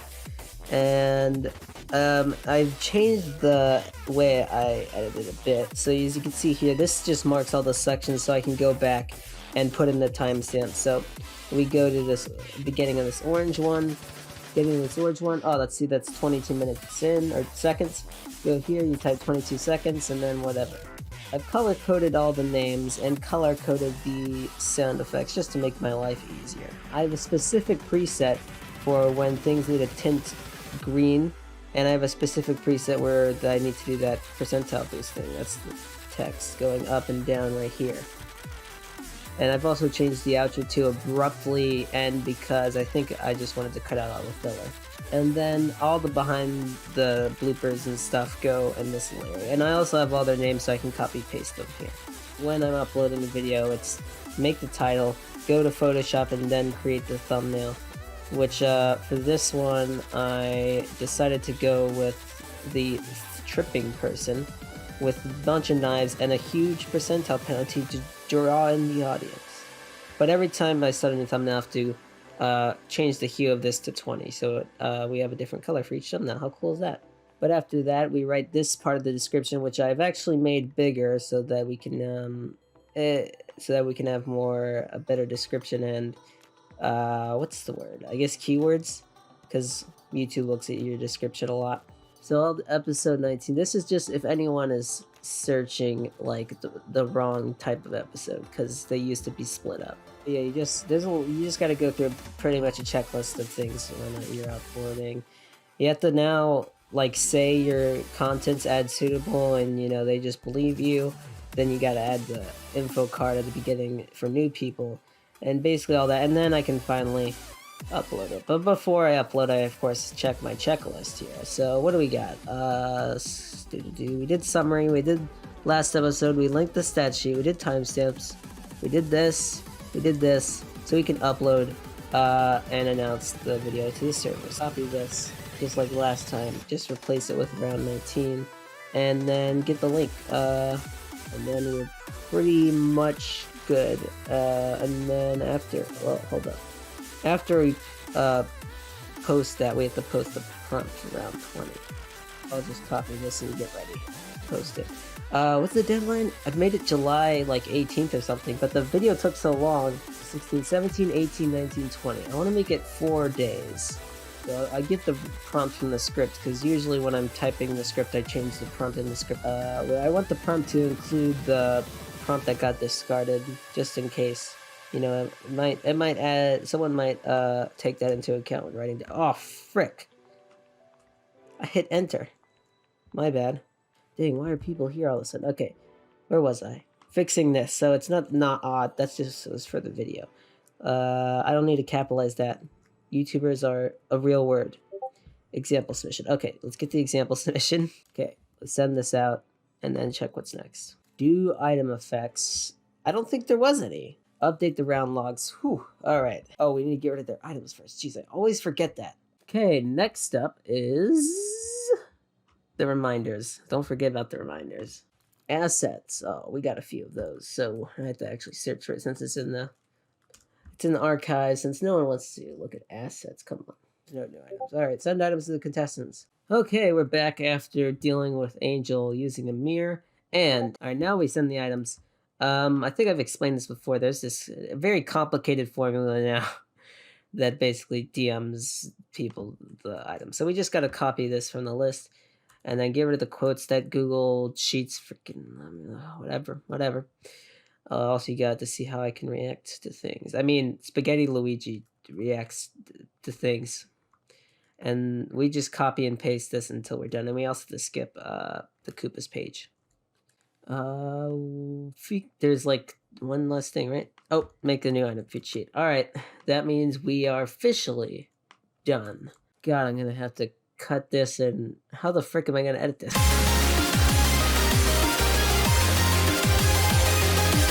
Little Luigi here. Welcome to Sand Season 2 Episode 0 Behind the Scenes. First things first, we got Sand Season 2 background fading in. It's simple. You just make the opacity go up. Come on, guys, so easy. Then we got scenes from the finale of Sand, which include lore that are the opacities low, and all the spoilers have been blurred with the Gaussian blur and a mask, and also desaturation, so you can't even tell the color of who the heck is being I don't know, smushed by a crusher. Yep. Oh, and right here too. And then then we get a little Luigi here, and then I get glitched out here. Here's all the tiz, and then this is just me copy pasting the dark version of sand, which is just the opacity at 51.2% apparently. And we got some glitch noises from my glitch sound effect thingy. Okay, then here's where the episode number comes in. It just comes in diagonally. Yep, with these manually placed keyframes, which are just doing this and then this that goes there. I don't know how to explain it exactly, but that's how the ease in works. You bring these out when you want to ease. And then, of course, we have to crossfade back to the no text background and add the music. And then comes the easy peasy part. Oh, wait, no, it's not easy peasy. This is more of the Sand Finale lore with manual keyframes, lame, and a drop shadow. But now with the easy stuff. You put a screenshot here. Oh god. Put a screenshot here. Go add a left to right preset like this, and then scale, and then bam, easy peasy. Look at that. That was super easy. And then, well, we have to adjust this so that it's timed with my commentary as well. And then we do that for like a billion more times. Oh, here's where I say my name, Luigi. It's just text with the colors gotten from the background. Easy peasy. There's not even transitions. Look at that. It's super easy peasy. Now we add all the images. Look, it says the left to right preset right there. This didn't need it because it was just cuts. And then this has the left to left preset, so it goes to the left. All these drawings were drawn at the same time after I made the script, so that was like most of the work, I guess. And here's the little Luigi, 1000 little Luigi points. This is also a preset. It's scale and rotate up, and while that's happening, it also has to change colors. So it does this. It changes. It goes through the rainbow for 5 minutes, and it looks pretty cool. Whole little Luigi. And then we do more left to right preset stuff, blah blah. Here we got some text come from above, which is what happens in the Sand Season 1 challenges when I announce a challenge. So this was manually done, of course, and it goes just like I did before. And and of course the text color has to come from this background, but in reality, the color of this text is based on what I put in the spreadsheet because I have colors for all the challenges. And then we got this, which is just copy paste from an item feed episode. Same sound effect and everything. I just made it a bit bigger. And then some lines had to be re-recorded because people left, so the player counts changed. So I had to re-record 31. The stuff reaches 31, and it sounds so smooth. Oh, and this is copy pasted again. The song ran out here, so we gotta add a new one. And after 80,000 more images that have the left to right preset that's freaking annoying to deal with, we got some new stuff. We got text that's big coming from the top, which is pretty easy, you know. It's what I've done before. Manual keyframes, easy peasy. Oh, and another 62. Voice overlay. And then the song had to change because it's time for the hardest part, the personifications. Here's how it was done, all right. First, I manually placed these keyframes, right. It comes all the way from the left into the middle at 100 scale, so you can see the personification in all its glory. It stays there for a while, then it shrinks down to 18. It spent a long time trying to figure out how small it should be so that it could fit on the screen, and in the end I still failed. And then you have to move it into the right place every single time. So now when I did that, I copied the thing and then put the new personification in and then pasted the attributes, and then bam, every time I had to change this so that it lined up, but that's what I did. But the problem was Premiere Pro doesn't like too many images at once, and it starts lagging hard, and the things just get really annoying and tedious. So by the time I'm over here, it's just like, oh my gosh, I hate it. And I had to reposition them because I couldn't fit them all. So in the end, I still didn't have enough room because look down here. The bottom row is overlapping. Well, if you guys could see it. The bottom row is overlapping with the top row, and I just was like, there's no point in trying to fix it. Then they all fade out with a Command D. That's how I do my crossfade transitions. Then the cliff is revealed, so I had to bring in the intense music because, you know, cliffs are dangerous. This is a manual. Oh, no, nope, not a manual keyframe. It's an up and down thing, but I got rid of the down part. And there's a drop shadow on it. Here I had to put in some warning text last minute because I realized people leaving changes the challenge. And so the video isn't going to be accurate. The numbers are going to be different. And we got another challenge name coming down from the top, but you guys saw that already. Come on. More preset left to right images, you know. Here everything pops in. I don't know why I didn't do a transition here. I guess I'm lazy. And I just randomly chose players. So yeah, every time I explain a challenge, I'm going to use like random players as an example because the circles are kind of weird to look at, bad to look at. And then these guys get moving with some more custom keyframes. But this time you gotta like do this. You gotta bring them in a bit close to the middle, but not all the way, so that it's a smooth movement like that. And then the numbers come in, and once again I'm doing a voiceover. The numbers just pop in because I think that just looks the best, and you can easily visualize which rock can hold how many players. Then we get the personifications fade out. Oh, actually they fall first. I missed it. But this one is a ease in. Oh, wait. This one isn't an ease in. I guess I was lazy. I'm a professional editor, guys. Don't look at that. And it's time for the outro here. The outro music comes in. It comes from my playlist where I choose between 50,000 different outro songs. And then the beat hits on the buy. And before the beat, I have to bring it up a bit, you know. And then the location comes in, starts really big and then goes small. It starts at 0 opacity and it gets 100%. And it starts at no blur and gets blur. And to make it look even more cooler, the text comes in. By the way, this is another preset, Sand Season 2 end screen, and it has to match the color of the background. So every time I have to do this, get the eyedropper and click the background. Then the patrons come in, and I had to make the music minus 50 decibels. That's right here. And then I had to talk about the patrons, and they had to come in. And this I actually made a preset as well, so that I wouldn't have to deal with making it every time. And look at that. They also match the background. And now we have Brizzlebrett, Percy, and Josh is going to be here soon. Oh, wait a second. Percy is not supposed to come in from there. That's an editing mistake. It's okay. It's so subtle no one will know. And, oh wait, there's nothing at the end. Okay, so it's just a cross dissolve and another constant power dissolve, or I don't know what it's called. And that's pretty simple, you know. It took a long time, like a really long time, but it wasn't too hard to do. But the sand episodes in the future will be pretty hard, so. Well, that's all. Bye. Luigi here. Welcome to Behind the Scenes of Sand Season 2 videos. And we're going to start where all videos like these start, with the script. Now, I wanted to change everything that I do with videos. Normally, with like item, feud, STeller, I have the formula. I follow the formula. Nothing really interesting happens. But with sand, I wanted to focus the videos, at least, on telling kind of a bit of a story with the videos, so that way you're hooked through the entire video and you don't get boring.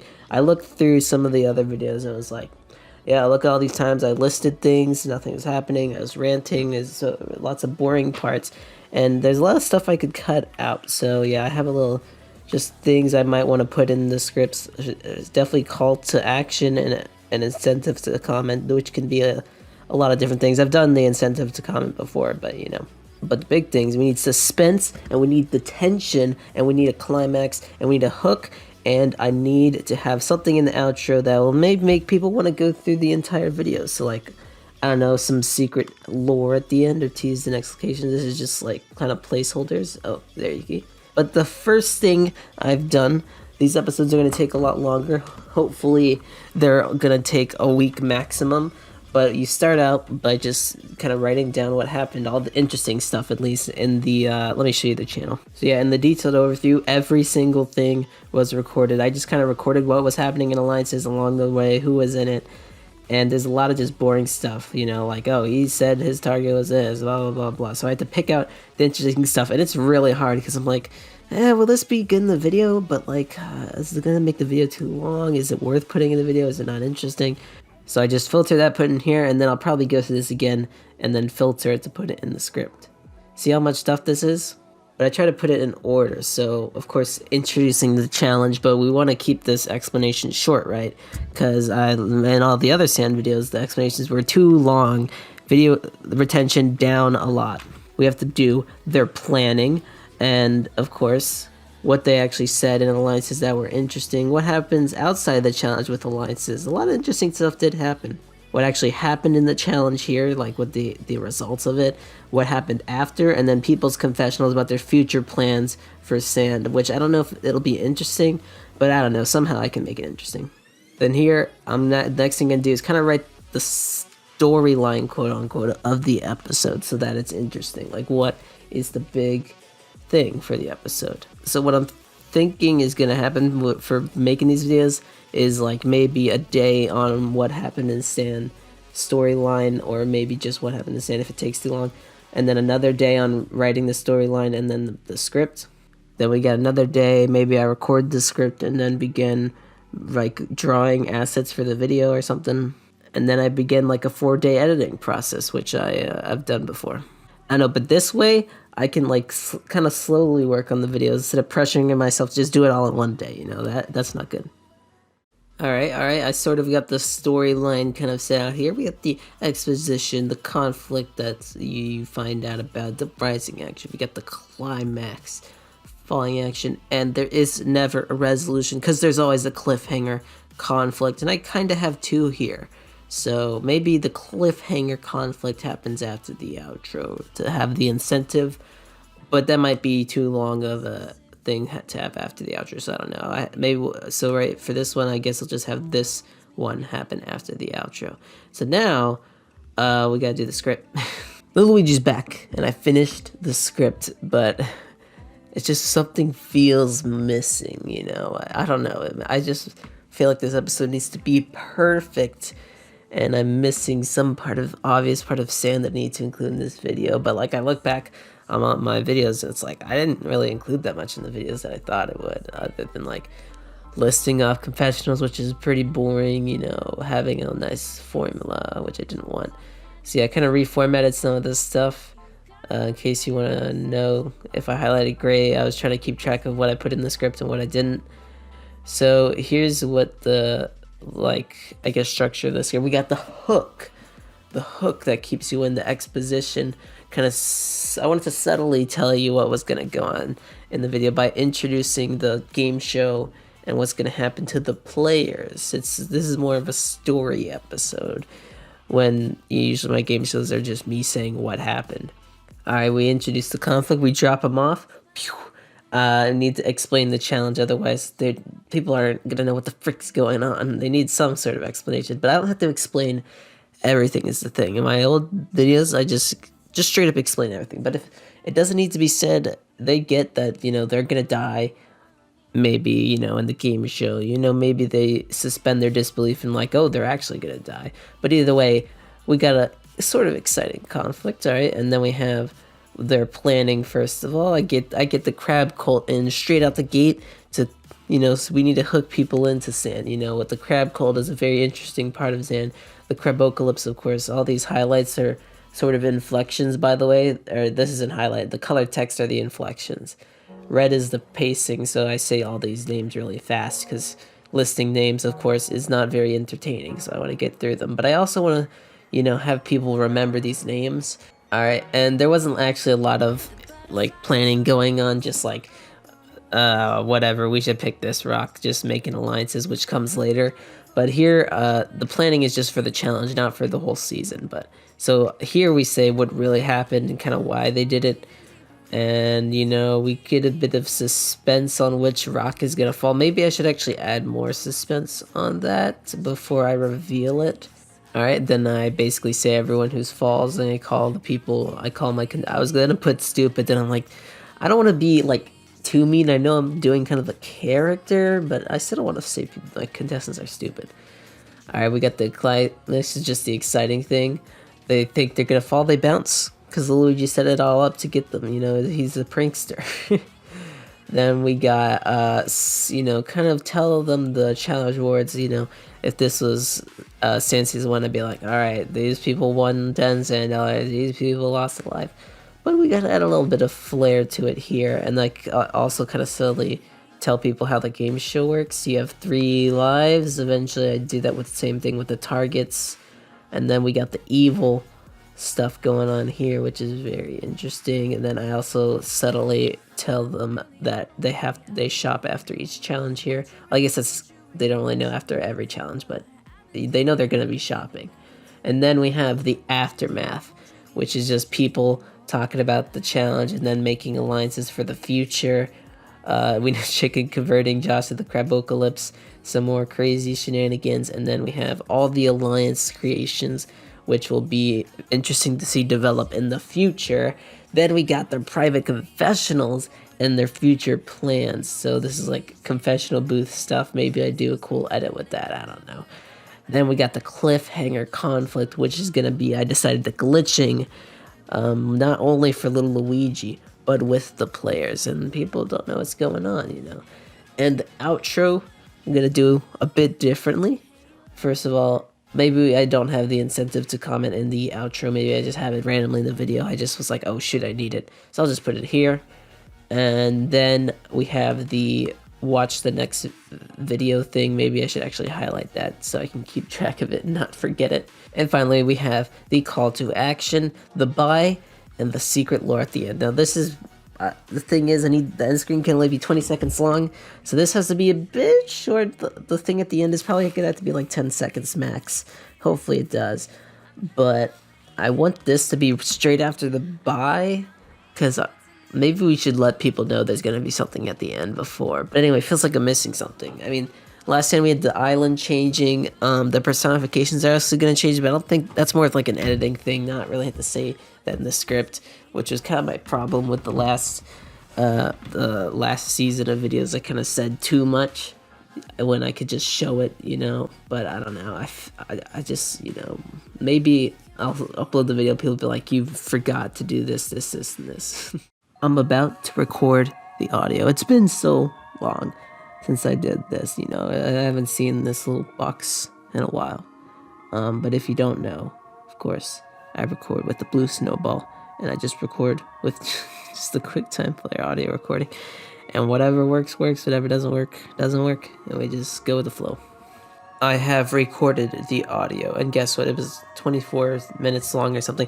I took way too long to record. I kept debating and then it's because I haven't done it in so long. All my past game show videos or mini game shows where I just kind of record. If I need to record audio, I just do it on the spot or do it at the game show. I don't need to like do actual like voice acting or anything. And this one had a lot of me being evil, and then a bit of voice acting, you say. So let's go through the audio editing. Here's all the bloopers. The bloopers should not have been 3 minutes 20 seconds long. It's not supposed to be that long. It just goes to show how many filler things I did in the audio recording. The actual audio edited down is like 7 minutes-ish, so the video is going to be like 7 to 8 minutes probably, which is good. Under 10 minutes, but like over 5 minutes is probably a good kind of range here. But yeah, so I just go through it, cut it, and then mark it red if it's a blooper, and then when I'm done, pull all the red stuff, bring it over here, and then make the start of this at a minute so I can tell like where I kind of am. Like just do 10 minus 4 and it's like, oh, I'm 6 minutes into the video. And then here, the reason why it's kind of up and down is so we can have audio playing at the same time so that it sounds a bit smoother at the beginning. And I have added the evil voice modifier, which is apparently not here. What? Oh, that was a blooper. That's freaking scared me. I thought I lost on the beginning. Okay.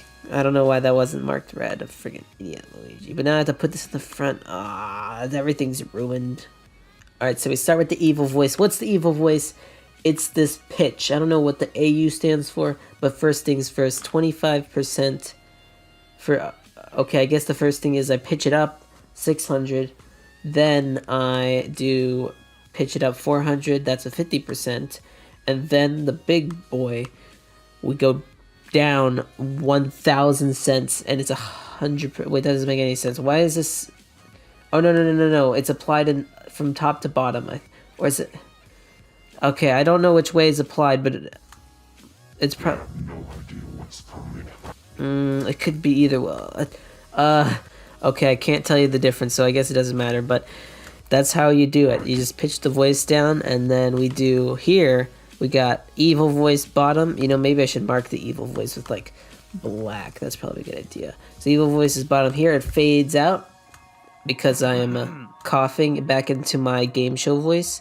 And then bam, we also have the vocal enhancer male, by the way, in case you forgot. Oh, it's on every single audio thing that I record. And then, you know, there we have it. And if we want to have a bit of evil voice modifier back, we just copy paste the audio, add in, this is the wrong thing, but you know, I'll fix it later.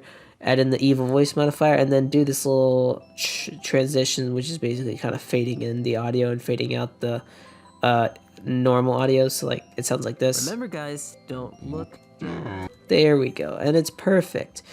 And I can't really do pacing unless I know where the music is, so there's not much pacing cuts being done here. And a big important part is the Crabocalypse reverb. The Crabocalypse. So the way this is done, you got to go all the way over here, get a studio reverb over here, and then set the studio reverb to, I just chose some random settings that sounded good. And there we got the Crabocalypse. And then we got some glitch effects without the glitch sound effects, which is just copy pasting the same sort of audio clip over and over. The bye bye is going to be glitched, which is this? Oh, the bye bye is over at the end, of course. There we go. I officially decided that there is no point in planning the edits. It's just a waste of time. My creative mind during editing is better than just kind of thinking of them on the spot. So anyway, we got the edit audio. Next up, I guess, is editing what the video is going to look like. I thought the background music was next, but you know, we're going to ignore that. So if I want to get this video out on time, I got to do all this in 2 days, upload this Sunday, or because I'm kind of busy Sunday, but I don't know if it's going to work. But hopefully I can have that sweet motivation to edit the video, edit the background music, edit sound effects, and do the final touches. I'm not sure how this is going to go, so wish me luck. One thing I have to do before editing, change the personification. So, they're hidden, actually, for each round over here. And I just looked through all of them and just drew them like I would draw a personification normally. So we got the wings here. You can see the Google Images wings drawing. And you can see that, wow, it is literally just tracing. That is crazy how that works. And then we just save that as the round 1 personification. Some kind of problem. I made this kind of Photoshop document so I could keep the assets, but problem is some of them broke. Not that one, not that one. Well, okay, I need to find a good example of one that I didn't really kind of fix already. Okay, I apparently tried to fix all of them, but you know, they got cut in half and everything broke basically. So we can see more of here. I kind of made a helmet here and had to squish Omelet's little persona a bit more to the left here. So yeah, it's just tracing over stuff. I do not remember which things got to. So this one, I added the little hook shot. Oh, okay, I thought something was broken there. But yeah, it's just tracing over existing stuff, and it does take a while, and I didn't realize how long it would take. And now I realize this video is not going to be out by Sunday, so it's no big deal. Welcome to the video editing process. We're in the middle of beginning the video editing process, and it's 1 day before the video was supposed to be released.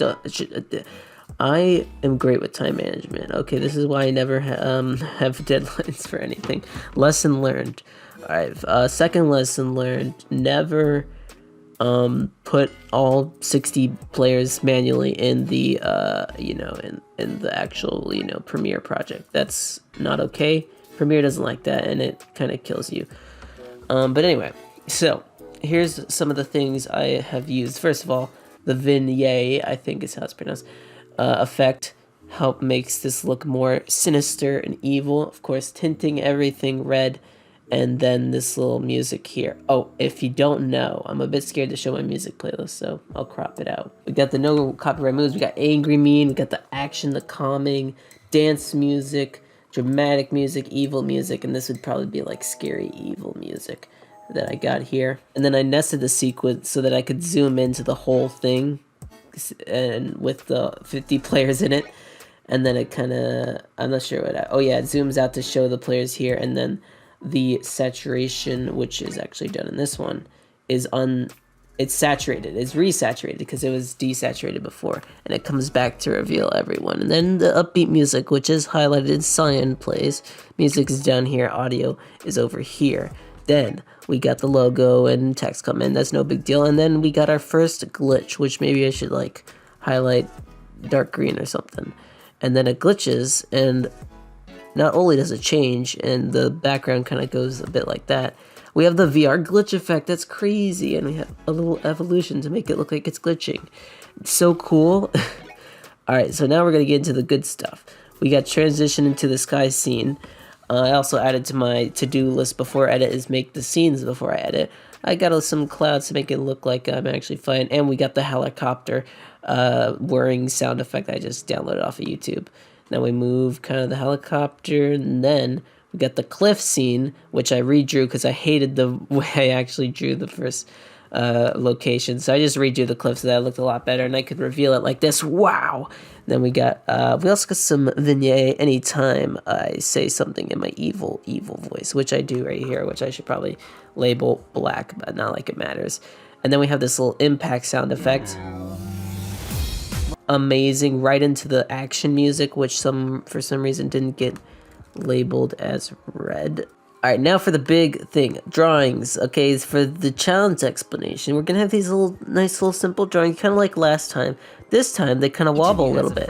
It's hard to see when it's like reduced by 1/4, but this little thing makes the drawings wobble a little bit, give that nice little charm. So now anytime I explain a challenge, I just gotta draw these before I start editing, and then kind of put them in when I'm editing. So we have all these little drawings. They do take kind of a bit to do, but I try not to spend too much on them because they are just kind of little drawings that's going to take like 10 seconds on the screen. So yeah, this is just copy pasting things. I think being able to see all these little circles on the top is really cool. But once we're done with the drawings, oh, we got more dark vignette stuff. We got to transition into the alliance portion. And now we have, anytime I mention someone, of course, we have to show their personifications. And we got these beep noises anytime they show up. And then when I announce the alliance, we got this. That's only going to be when I first announce it, but and then we got the amazing icon effect here, and I show their icon off. So yeah, each alliance, I think I'm going to try to make an icon for as well, so that if I'm talking about it, you can kind of see the icon and be like, oh, he's talking about that alliance. It's a lot to do, but you know.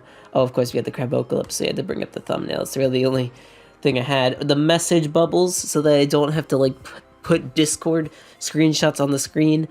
You know, those are boring to watch and also hard to look at, and they're low quality. But these message bubbles solve everything because I have all the alliance members are lined up like vertically. I can put the message bubbles to the right, have this little pop sound effect, and kind of summarize what they said in these little message bubbles, so that you know you don't even have to look at them. You know, you can look at them for a second and be like, oh, okay, all right. And that's so far what I have. All right, so here we have our list of things to do before editing the video on the edit video, but you know, we'll ignore that. You have to change the personifications. That's not kind of a thing we need to do. Draw the scenes, draw the challenge explanations, draw the alliance icons, which is probably not going to be a lot, but draw message bubbles as well. And I know maybe we'll have more of this kind of stuff that happens. Oh, wait. Also, I decided to do music and sound effects all in one because I just can't. I need to have them all together. I have finished editing. Let's take a bit of a closer look at what is going on here. We have the original audio. We have the music in this lane. We have the sound effects in this lane, and also in this lane, and sometimes in this lane as well, but you know. Here is the nested sequence with all the players, but I think you guys already saw some of this stuff, so you know we could skip over. You know, I made sure there was no static moments, because the rule is for 5 seconds there can't be a static. The video can't be static for more than 5 seconds. That's the rule. So we got things like this, kind of little spotlight on the rock. We got this little text coming in to show you how many players are on the rock. And, you know, obviously this is where things get a bit laggy with where we have 60 players. And I remember I said at the beginning I wasn't going to do that. I did it. But, you know, it wasn't as bad as last time. This vignette has come into play a lot, actually, with the evil voice and looking very evil. So that was nice. You might notice the music changes like every single minute, and I think it's a good thing because it helps kind of feel like the video's sped up or it's paced faster, and it doesn't feel as boring and slow. So anyway, we don't have to go into the details. This is just to go over the process, really. The amount of stacking stuff is a bit insane, you know, but I can handle it. So anyway, here the magic of the rock breaking is I kind of did a little crop, you know, I had a separate scene where the rock break and I kind of cropped it in there. Genius right there. I had to look up many sound effects. It's not easy to find a rock cracking sound effect. That took the longest time. Seriously.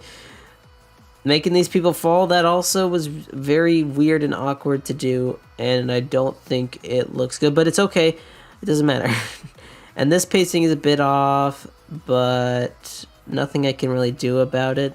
It's a bit too fast, the reveal, the bounce, but you know, it's okay. Everything else I really like how it's paced. We got the clouds in the back moving when we're done with the challenge. Whoops. When I start talking about alliances, this was kind of the background. Lots of this was decided on a whim, you know.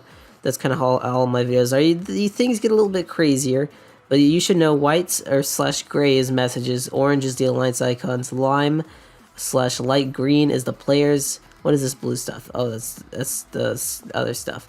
And then the pink is the drawings, all right? And then we have the confessional room, which I came up with myself, actually. It's just like a very annoyingly discomforting school chair instead of like a dimly lit basement. It's the confessional room. I don't know why I did this, but it's funny to me. So, and also I decided they're going to talk in drawings because that's more interesting to read than words, as you know. And then, you know, we just have everyone come in and say they're part of their confessional. And these drawings, of course, have the wobbly over here. And we have this little overlay which kind of does the light effect. If we were to get rid of this overlay, you'd see that, oh my gosh, it's just a little radial gradient. It's just a little radial gradient. I better not mess up my actual video because I haven't exported it yet. But all right, now we get the cliffhanger conflict. Little Luigi glitching. So I made the inside of the helicopter. I made a lot of scenes, so you know, hopefully I can reuse them. A lot of these I really hope I can reuse. I have the message bubble assets, and I can't think of all the alliance icons and the drawings and this inside and now the confessional room and the sky and the clouds and I had to remake the helicopter. But yeah, it's okay. A little subtle little evil thing here. Not a lot of people will notice it. We got the glitching, and you know, I've incorporated a bit of stretching my face out, or stretching the image. Yeah, like that. It looks a bit nicer. I had the little Microsoft Windows effect here, you know, it's pretty cool. I added whooshes to practically everything. I went back to this video and was like, whoosh, we need sound effect here, sound effect here, sound effect here, sound effect here. This is the outro. I think the outro is okay. It's a bit long, but it's necessary, okay? We got the comment question, the call to action to watch the next video, call to action to subscribe, the end credits saying, and thanking the patrons. All has to fit within 20 seconds. So, you know, it's a bit hard to do that, but I think as long as I keep the call to watch the next video pretty late, I can do it. And now let's look at this little editing, making video document that was originally supposed to be just a script. So we got a little checklist. I got to change the personifications each time, and then I got to, if the script mentions a player with a target, I have to draw the player target little asset thing. And well, this is not really it. I should probably just get rid of this. I have to draw any new scenes, you know, any new locations. I'm gonna try to update the private confession room to add little things in it, because you know, seeing the same room every freaking time is getting boring. And I kind of liked how the island, when you went to a new video in Sans Season 1, you'd see new things on the island and be like, ha, look at that. And draw the challenge explanation drawings and the confessional drawings and any other drawings. And then draw all the alliance icons, the new ones that are mentioned, which hopefully will not be a lot. Draw any message bubbles, and draw the assets results reveal, which I probably won't even know what they are until I get to the editing. So why do I even have this here? Anyway, to edit the video though, we gotta open the previous one to steal assets from it. We gotta, this is just something I need to do once, and then I'm done with it. And then we have all the little parts that to edit. The final touches, every personification has a beep, message bubble is a pop, target, distorted sound, impact when the alliance icon comes in, the glitch sound effect, the synth. I didn't do this for this episode except for the last part, and then the whooshes, we have to add them. Make sure the music actually matches the tone and changes often. We gotta credit the songs, that's I forgot to show that. They're right up top here, a little hidden here. They last for just 1 second, and they're I wanted to make them more subtle because they're a bit intrusive in the last ones, and you know, it kind of takes you out. But if it would frickin' load, maybe I could show you it. Yeah, it's a little low opacity, but I do like to tell people what songs I'm playing in case, you know, I will also want to credit people, but I also want people to, in case they like the song, to go watch it or listen to it. I know words. I'm probably gonna do this while editing it, so this is just in case I fricked it all up. Make sure nothing is static, and then the pacing is fine. The audio levels are not fluctuating all over the place. And I almost forgot to thank the patrons. For some reason, it just always slips my mind, but luckily I have a reminder.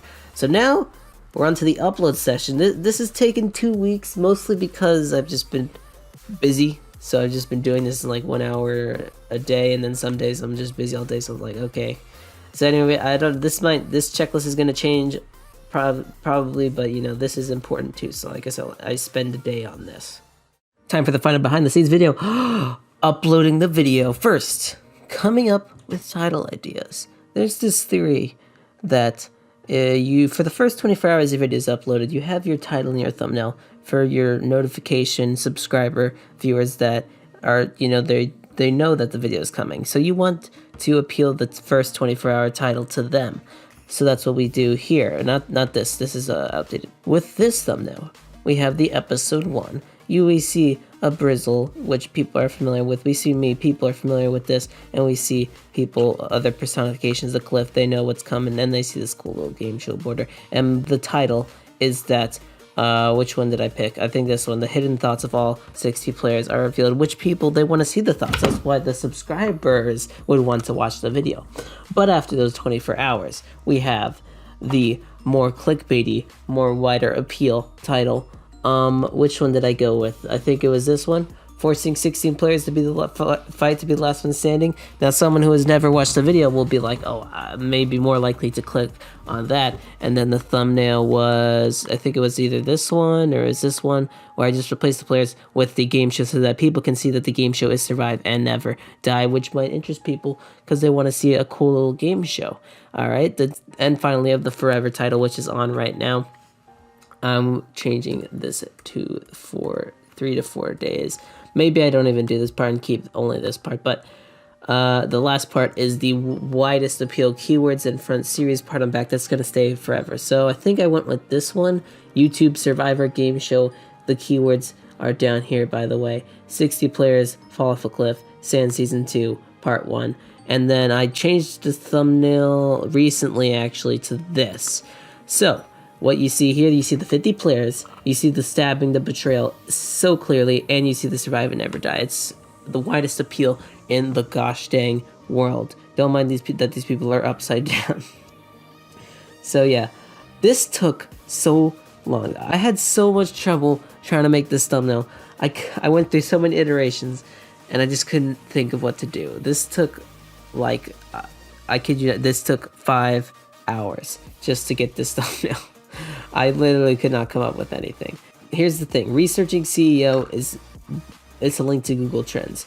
I think it's the best place to research keywords, honestly. But it's usually doesn't really matter what keywords you have. But just in case it matters, I'm going to do it for like 10 minutes anyway. We got to pick the titles. So I have this little list of titles here. And obviously I picked some of them. And then we have to create the thumbnails. Probably just gonna do 2. It's probably just, yeah, I should just do 2. That's probably better. And I probably won't even do this in the following episodes, because what's the point in doing that? Who's gonna watch episode 2 of a series that's ongoing? Well, so I shouldn't even do this. Anyway, writing the description, we gotta have the summary with the CEO keywords, which I just showed off here. Oh, I should hide these extra notes. Gosh dang it. Oh well. But yeah, these keywords here. We need the link to the second episode. We need the link to the Discord Game Show Center. We need the link to the... Wait, what? Okay, I don't know what this is here, but we need a link to the previous, current, next episode. Put the timestamps, how to interact with me and other fans, which should be already on there. I don't know why it wouldn't be. Now we have to add the thumbnail, add the playlist. It's just reminding me what I need to do because I usually forget it. We had to add the tags, which I'm almost certain don't do anything anymore. Add the end screen, the next video subscribe, add the info tag, add the previous video end screen. Finally, upload it, ask the question in the comments, pin it, and then advertise. Here's a few things I put for advertising. Oh, and I also made the channel trailer, which I did do that. But yeah, this should not be taking 5 hours, let me tell you that. But I guess it was the first episode. I wanted to be as clickbaitable as possible. Because if you've seen my sand episodes, first ones, they're basically my best performing game show videos. My top 20 videos are non-game show videos. And it's pretty sad. But, you know, it is what it is. So yeah, I was doing this in a hotel. That's why I'm recording this 5 days after I've already uploaded the video. So I couldn't really record in a hotel. So bye. I hope you had fun watching behind the scenes. And I hope it was worth it. Little Luigi here. Welcome to behind the scenes once again. It's updated now. And we're at the script thing where this is no longer really a script. It's more like a to-do list for each video. So as you can see, there's now day 1. We have go to the detailed overview and write down what happened. That happens here. And then day 2, we finish doing that and review to make sure we tell all this little follow tiny green notes. These tiny green notes are reminders. I look back on the episodes every time and I'm like, you should do this. I didn't like this in the episode, so, and then I just write down everything so I make sure to do it in the next episode. So yeah, we start out, what is this for next round? Oh, this was I was like, you should include this in the next round for myself. Okay, then this is like, we go through everything, planning, shopping results. As you can see here, this is like copy-pasted stuff. But here, for example, the shopping, just say what happened, nothing else. I felt the shopping part went on for too long, and I could literally just say 2 things and be done with it. Then, of course, we always have the challenge, which I want to describe in as simple terms as possible, not explaining anything that doesn't need to be explained, you know? So that's what this is all about. Also, all of them have a link to the script, so I can instantly go in between the script and this little planning thing. So yeah, the biggest problem was just took too long. There's way too much stuff in there. I need to cut it all out. And also for the last round 3, it was hard to keep track of what was going on. It took way too long to figure it out. The way I do it is I have like basically different storylines for different alliances, because like each alliance has their own sort of goals. You could follow like a storyline of the alliance. So I just go through the detailed overview, and when one of the things fits one of the storylines and is important, just paste it in there. And that makes it easier. So here we can see Devlo's objective, Azim's fear. That's this storyline. Although this doesn't really work with the Salad challenge because no one really said anything in alliances. But anyway, blah, blah, blah. The rest is the same. Then we got the storyline, which is kind of the same. Once you answer a question, you know, give the viewers another one. So once you reach the climax, have another thing that the viewers want to know. Anyway, it's important to know the story of the episode before writing it, because otherwise there's just no freaking direction for it. Now we have the actual script. Each one of these has little notes. Be punchy. Match the thumbnail with the hook.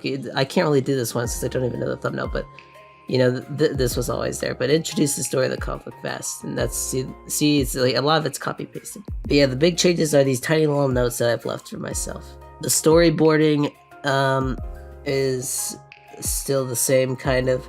Oh yeah, and there's also this day 4 thing. So these are supposed to be done in like these specific days. I've realized it's taken me a long time to prepare video assets for some reason, so I've given myself 3 days for it. And then we have little notes. No text. Make sure to, I don't know why this is here, it's on the little checklist, but I have to color code my stuff. Good green, you know, light is upbeat, action's dark, and red is evil, you know. And for editing, the big thing was just pacing it, giving breathing room after all the beats. And yeah, the editing has changed very slightly. So you might notice I've darkened the background more. I changed the background more. For the alliances, where is the alliances? The background is the alliance, so you can easily see, kind of keep track of what alliance you're in more easily. There's sometimes little things on the sides of their little personifications to show their like motive. Where's one here? The hate Azim one right here, because Crab Devil wanted Azim eliminated. So yeah, that's all that's different. Hopefully these sand videos can keep improving and getting better. Bye.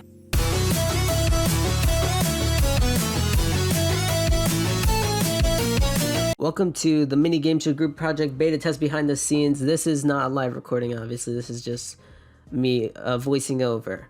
So right now, Max is getting ready to present. He's in the stage channel, and he's about to tell me he's ready. And I put all the slides in the secret staff channel, as you can see there, so that I can copy paste them. And I also have a stopwatch thingy on my phone right now to time him. So he said he's ready, so I paste the first slide, and then I started the stopwatch, and I basically keep an eye on it. I go get the next one in advance in case their Max is really fast for some reason. Oh, here he asked me if I was recording, but luckily since he was on VC, that does not get recorded into the presentation. Sorry. Hey everybody, this is my presentation. Why all holidays will get cancelled by MMC Twitter. Presented by myself, Fax Facto, the fax spinning perfect speakers thing. So it takes about 5 years to say next, but that is okay because all the giant pauses get cut out. Alright, shit. Can we start over? I'm not comfortable. Sorry. I think speaking and DMing for slides at once is pretty complicated. So Max can DM and present and do all this stuff at the same time. It's like taking forever to switch and ask for. So I changed the rules so that you just say next in the VC or in the chat, and he just decided to say next in the chat instead. So I allowed them to redo it because Oh yeah, that sounds I'm a cool guy. That sounds like way better. Can I start over? Alright, sorry. Hey everybody, this is Max Facto speaking facts. Now I'm getting the second slide ready. This is my new presentation called Why All Holidays Will Get Cancelled by the MCC Twitter. I'm copying it from the staff chat. Right when it loads, I hit the stopwatch. So, as you all know, holidays are awesome. I changed my mind about holidays. No, I used to think how Christmas is about Jesus Christ, except that now it's about this funny bearded man. Now I've got the next slide ready. This is the deal with holidays. They be part in life. Now I'm typing times up prematurely just in case he uses up the 1 minute 30 seconds. Except now it's in danger. But they don't, so I immediately backspace and send it. Look at this. And now we just look at this funny atmosphere. I've copied the next slide, get ready to send it. Stuff you only see now Halloween is racist. So now the first problem we face is that Max has to read the entire fact, and it just gets, it's kind of this awkward silence. So that's why I made the rule that you have to make your facts short.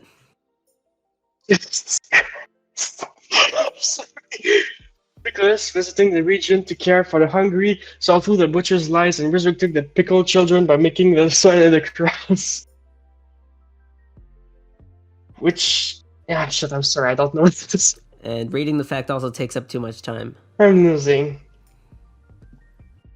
Ah, crap. I get the feeling like I should have read this before. You know, this is falling apart. Can I just... So right here, Max basically quits in the middle of the presentation. I basically decide that I'm going to keep going because they do not get a second chance and they can't redo it. So I have the timer by my side and I'm ready for it to say 1 minute 30 seconds. And time's up. Now I'm getting the next slide ready. And I did start the timer up, so I'm just waiting for them to hop back in now. But luckily Max saves himself by giving a great explanation. Sorry gang, I had to leave for a bit and, you know, regain my speech for a bit because I got so emotionally attached to whatever this thing was about Santa Claus reviving pickled children. Here I'm trying to figure out how the frick stage channels work. And that is all. Please applaud me. I worked very hard I wanted for this. to unmute I almost died at that and slide applaud with Max. what was it, like fictional rendition of a third. I still can't read that freaking slide. Kill me, please. I'm. And that was it for Max. Now for Omelet. But I have a new strategy for this. I just basically go faster. I just get it immediately and then I copy a times up message and just get ready to paste it if I need to. And here waiting for Omelet to say they're ready so I can send the first slide and start up the presentation. And go. Hello everyone, you are listening to Dr. Omelet here, and today I am going to present why my favorite holiday is Halloween. No, I am legally obligated to say the doctor is Yeah, I've got actually the my slide first ready. name. I am not a licensed doctor in any state. Thank you, LL, for hosting this. Let's go to the next slide. No, I'm gonna instantly go for the next slide and copy and paste it, although I'm very slow apparently. Now, you may be asking yourself why Halloween is the best ceremony, and what's So the now best part I'm writing the about any times up holiday? message because I am getting ready to copy paste it if I need to. Then candy. Now here, Dr. Omelet is rambling, so I actually do paste the times up message because I'm anticipating them running out of time. As you can see, I'm getting ready to upload that slide and catch them off guard. Into this Halloween experience. All right, I think that's the end of my time.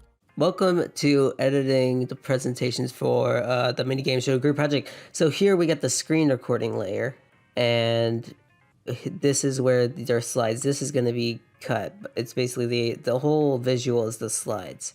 Basically, I'm editing the audio. So of course, first add the vocal enhancer right there, easy peasy, and then we'll just cut. We'll wait, and I use this to see when I should transition to the next slide. But in this one, Omelet told me and VC when to go, so it'll be easy.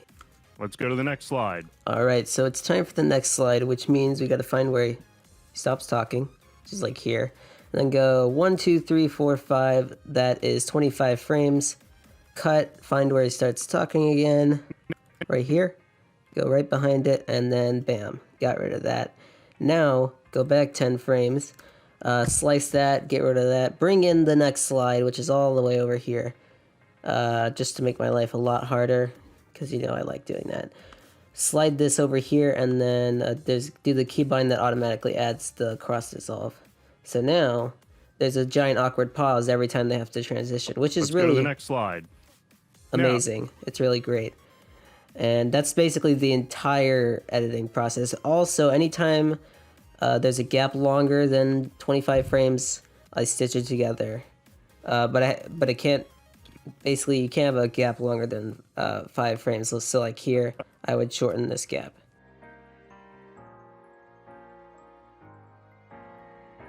And what's the best part about any holiday?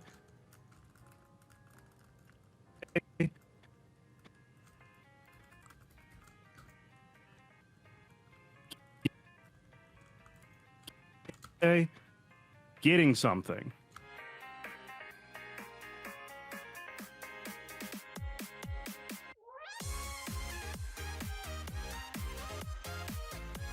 LL, can we go to the next slide?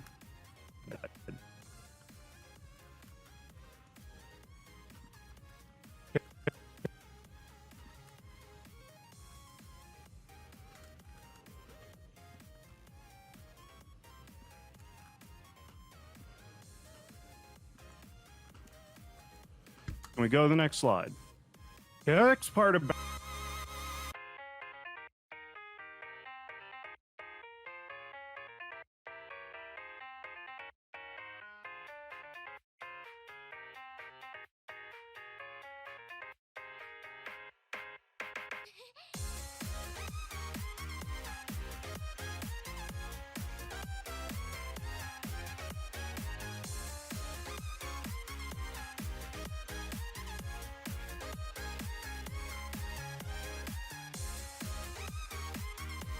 Right there. So here, this is the only instance of a time's up slide. So this is right when it was sent, as I can see here. So we're gonna do the transition here. Well, not to that same slide, of course, to the end slide. Just to, you know, it's gotta look like he ran out of time.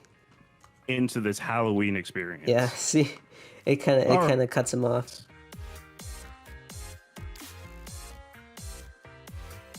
All right, so here's the ending. Rest of your day. 1, 2, 3, 15 frames back, so we can get this applause in. So the applause is some random applause sound effect I just downloaded from YouTube, the first thing, and you just kind of multiply it. Some are louder than others, but it sounds amazing. Listen to this, guys. Okay. Thank you, everyone. Have a good rest of your day. Oh, I forgot. When it's clapping... Oh, 1, 2, 3, 4, 5. There we go. We got to make the opacity go down to 0 all the way to the final thing, and then do 0 here. And then get rid of this. Have a good rest of your day.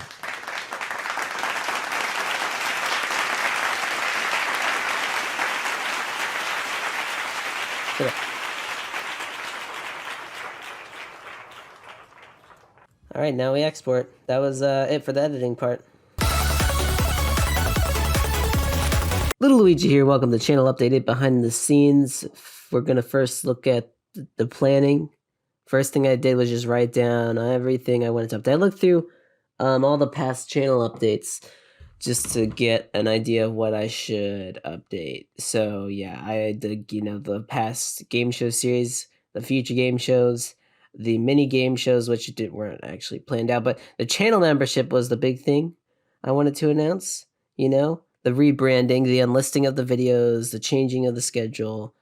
We had the state of Little Luigi Gaming, the gaming videos, the schedule, and this didn't get put in because I didn't think it really mattered. Yeah, the enlisting. I guess I did suggest ideas. The plugging of the Discord server, which is actually the main point of the video, I decided, and the Little Luigi points. And I just wrote the script on it. As you can see, I just put the little things here to give myself a guide. And that's literally it. This is just stuff from the Sand Season 2 script. So yeah, this took about, I think, either a day or so, maybe. I only wanted this to take, at the most 3 days, but, I did, it's only a channel update, and I wanted to upload a video because Season 2 Round 3 ended up being, 15 minutes long, and I was like, oh god, I'm never going to get this done. And I don't think I'm ever going to get Sand Season 2 videos up when I want them to. I don't think it's possible. But anyway, yeah, the editing is pretty simple. I didn't want to spend too much time on it. I decided to have the background change anytime I bring up a new topic. So here's the hue, and I don't know why it's not showing it. I guess it doesn't really feel like doing it. Okay, so yeah, it changes it, and then as you can see, it moves it a little bit here. Oh, and also the background constantly moves back and forth. It just see how it moves, but here it just moves a bit faster. And it just does it abruptly. So it looks like it's changed the topic, and every time I change the topic, I change the music. I took the music credits from the Sand episodes and used them here. They're kind of they're small and hard to see, but I don't know. I feel like they're just noticeable enough so that if you want to know what the song is, you can see it. But yeah, most of this is just the copy pasting of my presets. If you don't know, I have left to right kind of going onto the screen presets, a little like that. I also added whoosh sound effects, which I normally don't do, but I add whoosh sound effects to everything because it just makes it feel a bit nicer. This thing where it kind of rotates and comes into frame is also a thing. It's called scale and rotate up. I stole the arrows, of course, from the Sand videos, and it's basically just doing that over and over. Of course, editing the audio. I did it all in one thing, editing the audio, music, because I didn't want to go through 50 times and take a year to edit it. And then for the outro, it just rainbows. I stole the Patreon thing from the last Sand video, as well as the arrows. And that's basically it. I just use whoosh sound effects the whole time.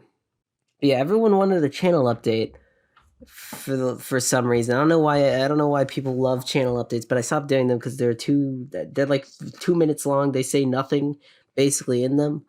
But I thought, now I have a lot to say. So I thought it was going to be 10 minutes long at some point, but no, I was able to squish it down to 4.5 minutes.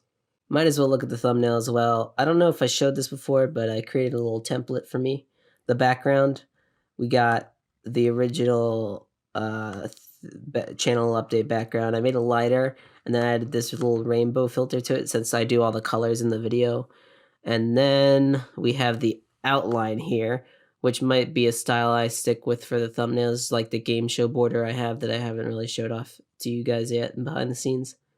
I took a screenshot of a join invite logo and then kind of moved around all the text to make this abomination. If I guess you haven't seen this before, so I got a little generator for this kind of cool looking text here. Ooh, look at that. And now you can just change the text in the font. And you know, I now have multiple fonts I use. This is just to showcase them in case I just forget what they look like, because I do forget what they look like. Yeah, I use the gradient version of this, and I just put the text up there. Oh, and don't forget to up the contrast and saturation so that people will click on it more. And then, of course, I didn't actually make the title channel update because no one likes to click on things called channel update. So instead, it's called my online reality game Discord server, you know. So, you know, if people want to play games, online reality games on a Discord server, they see this, you know, just kind of ignore the channel update part. They see this and they're like, oh, okay, I'll click on that. And then, oops, it's channel update. That's why the first part is announcing the Discord server. Okay, bye.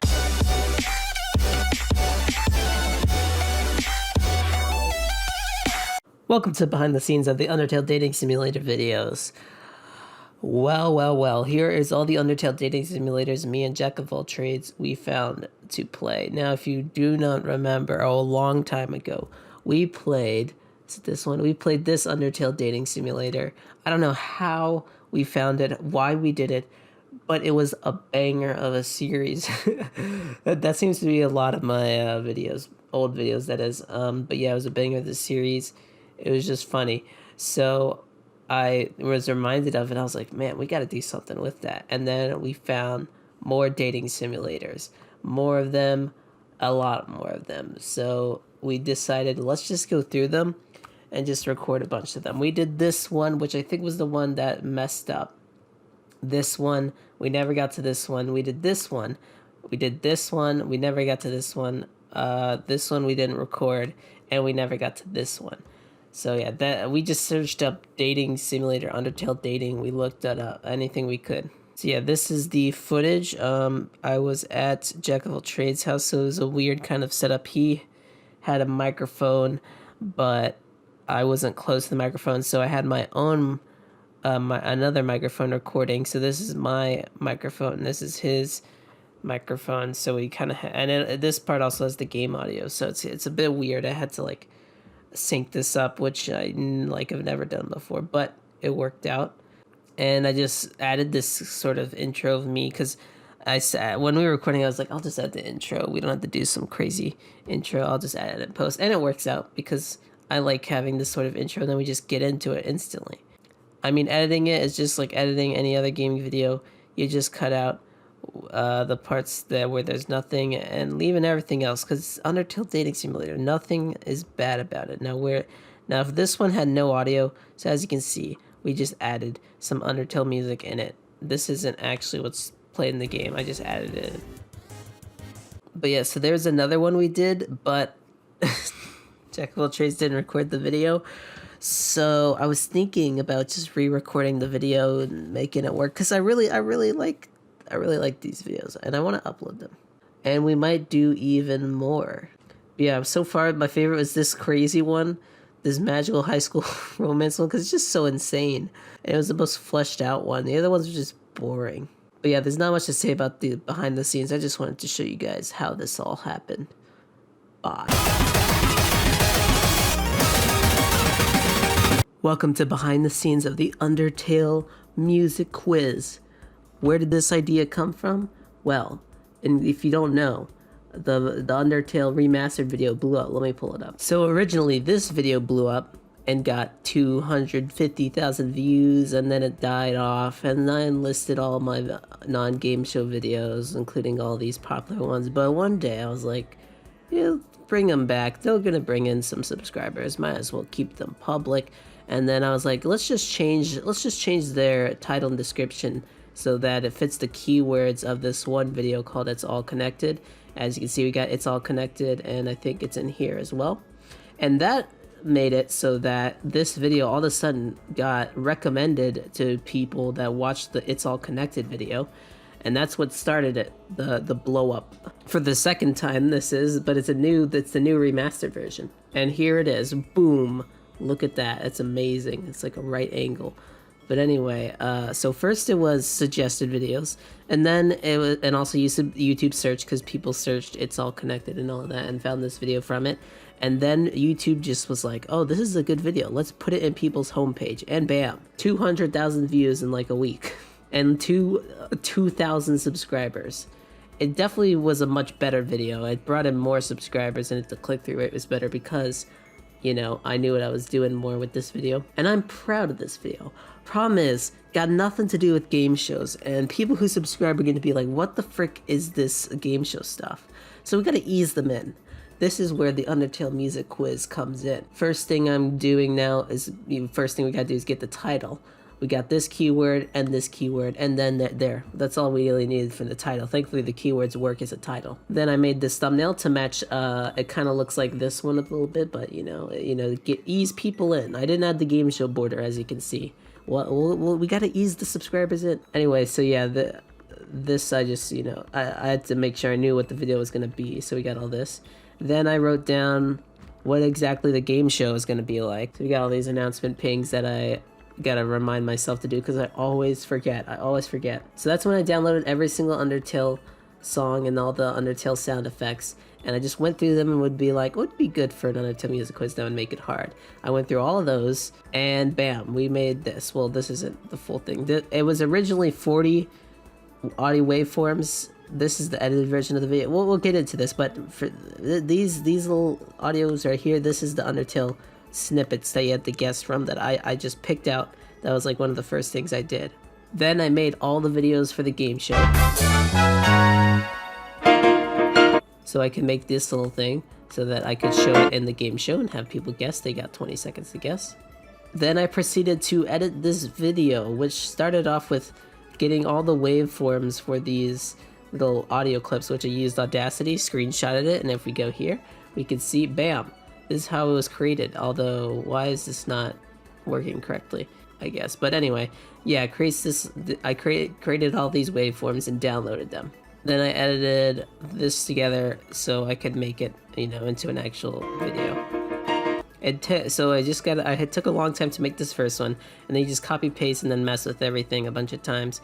It did take a while, but it was worth it. And we made the intro all spicy with the Metaton. That was the first thing I was like, oh, I should base it off the Metaton quiz show. Can you guess the Undertale songs? So these are go through. I also used all sound effects from the game because people are gonna be used to it.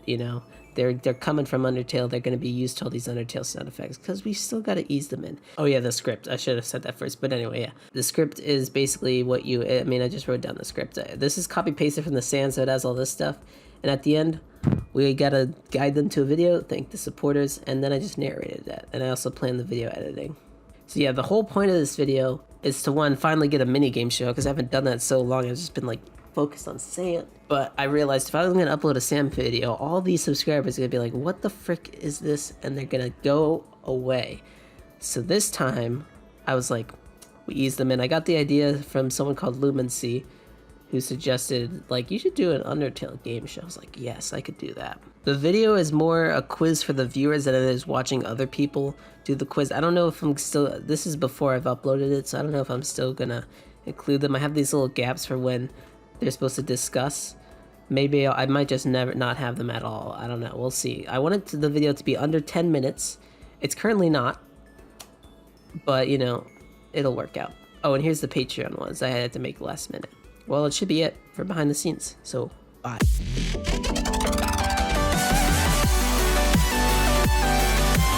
Welcome to Deltarune Music Quiz behind the scenes, and you might have some deja vu from the Undertale Music Quiz, don't worry. I realized that I should have the game show border on the thumbnail so people are used to it, and then when they see it again, they're like, that's the guy that made the cool video. I'll click on that. You see, it's all about the big brain psychology. So I also was comparing borders. I just like this blue one the most, fits the most for me. Also, you can see I changed their sprites to their heads. It was their sprites are a bit too small for my liking. And I wrote the description. I started writing the title, description, and thumbnail advance.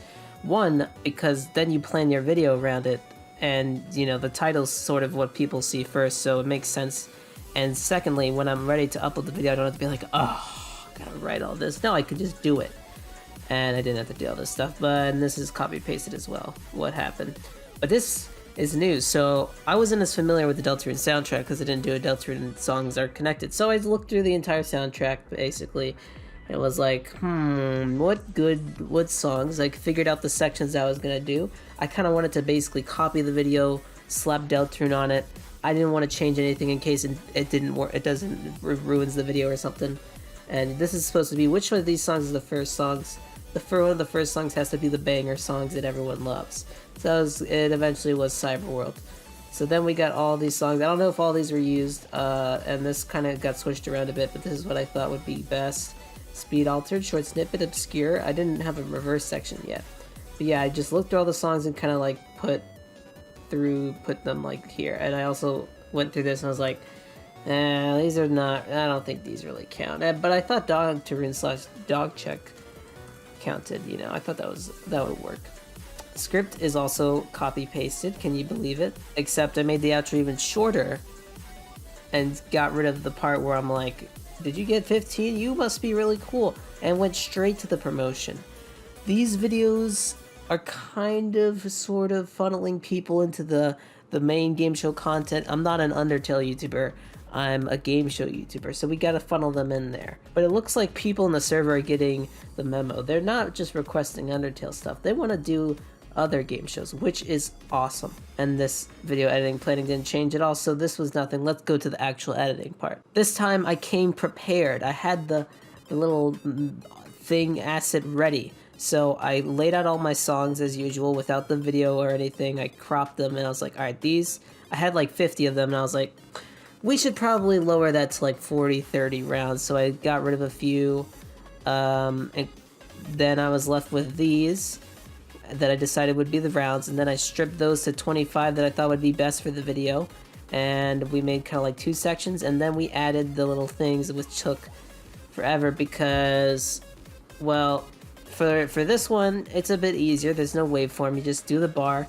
But every time you place the audio, take this, move it, and then you move all the keyframes, and blah, blah, blah. And when you're done, you have to export all of them. And you know what I realized? I couldn't make them export them all in one video.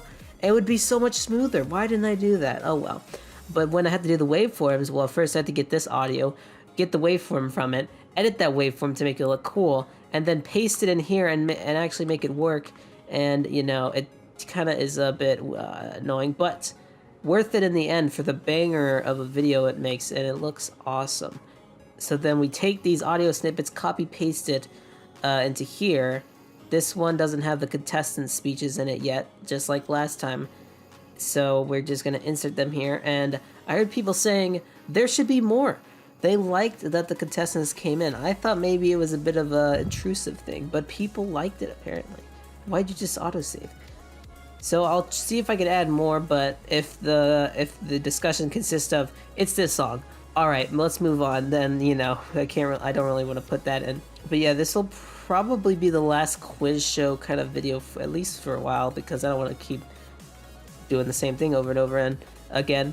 So that there was a lot to say, but here was the behind the scenes. Bye. Stop saving.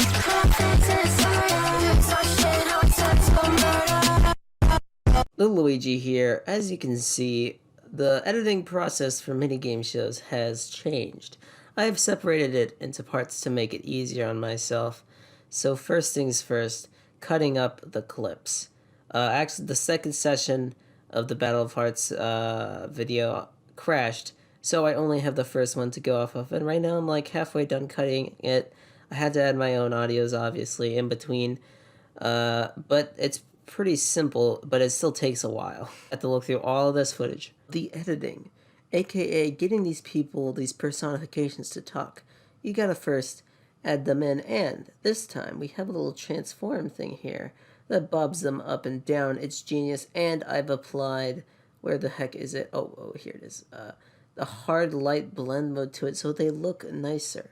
So anytime they talk, I gotta copy this. Well, it's kind of hard when they're so close together and the stupid keyframes aren't zooming in properly. But you copy this, you would paste it. This is not the right contestant, but you would paste it. And then you'd wait for them to finish talking, and then you'd move this to where they stop. Not the thing cut off, you know, this is not great. But the hardest part about this is figuring out, is G-Man or Nepek talking, because I'm not familiar with their voices at all. Here we go. Sorry, I had the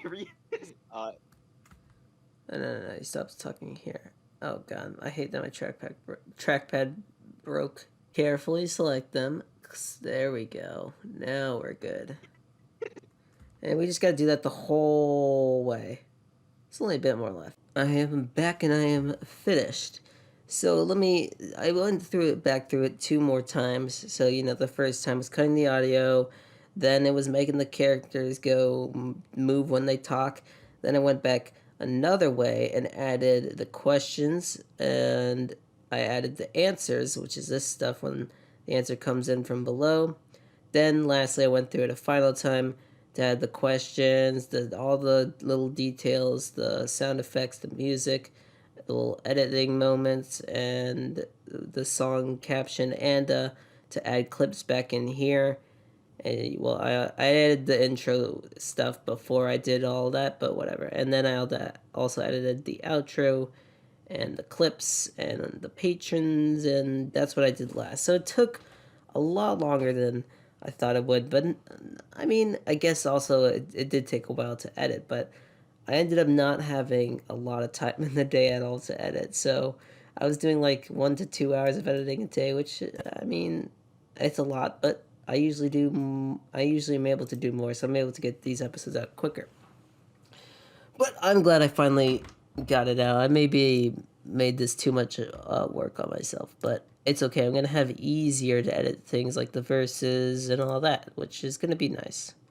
But yeah, that's all. And I mean, I can also tell you, before I even recorded, I came up with sort of a title idea and the idea for the description and the thumbnail. Because I work on those first now because for the mini game shows at least, because I'm concerned about making them, well, I guess clickable. Yeah, but that's all.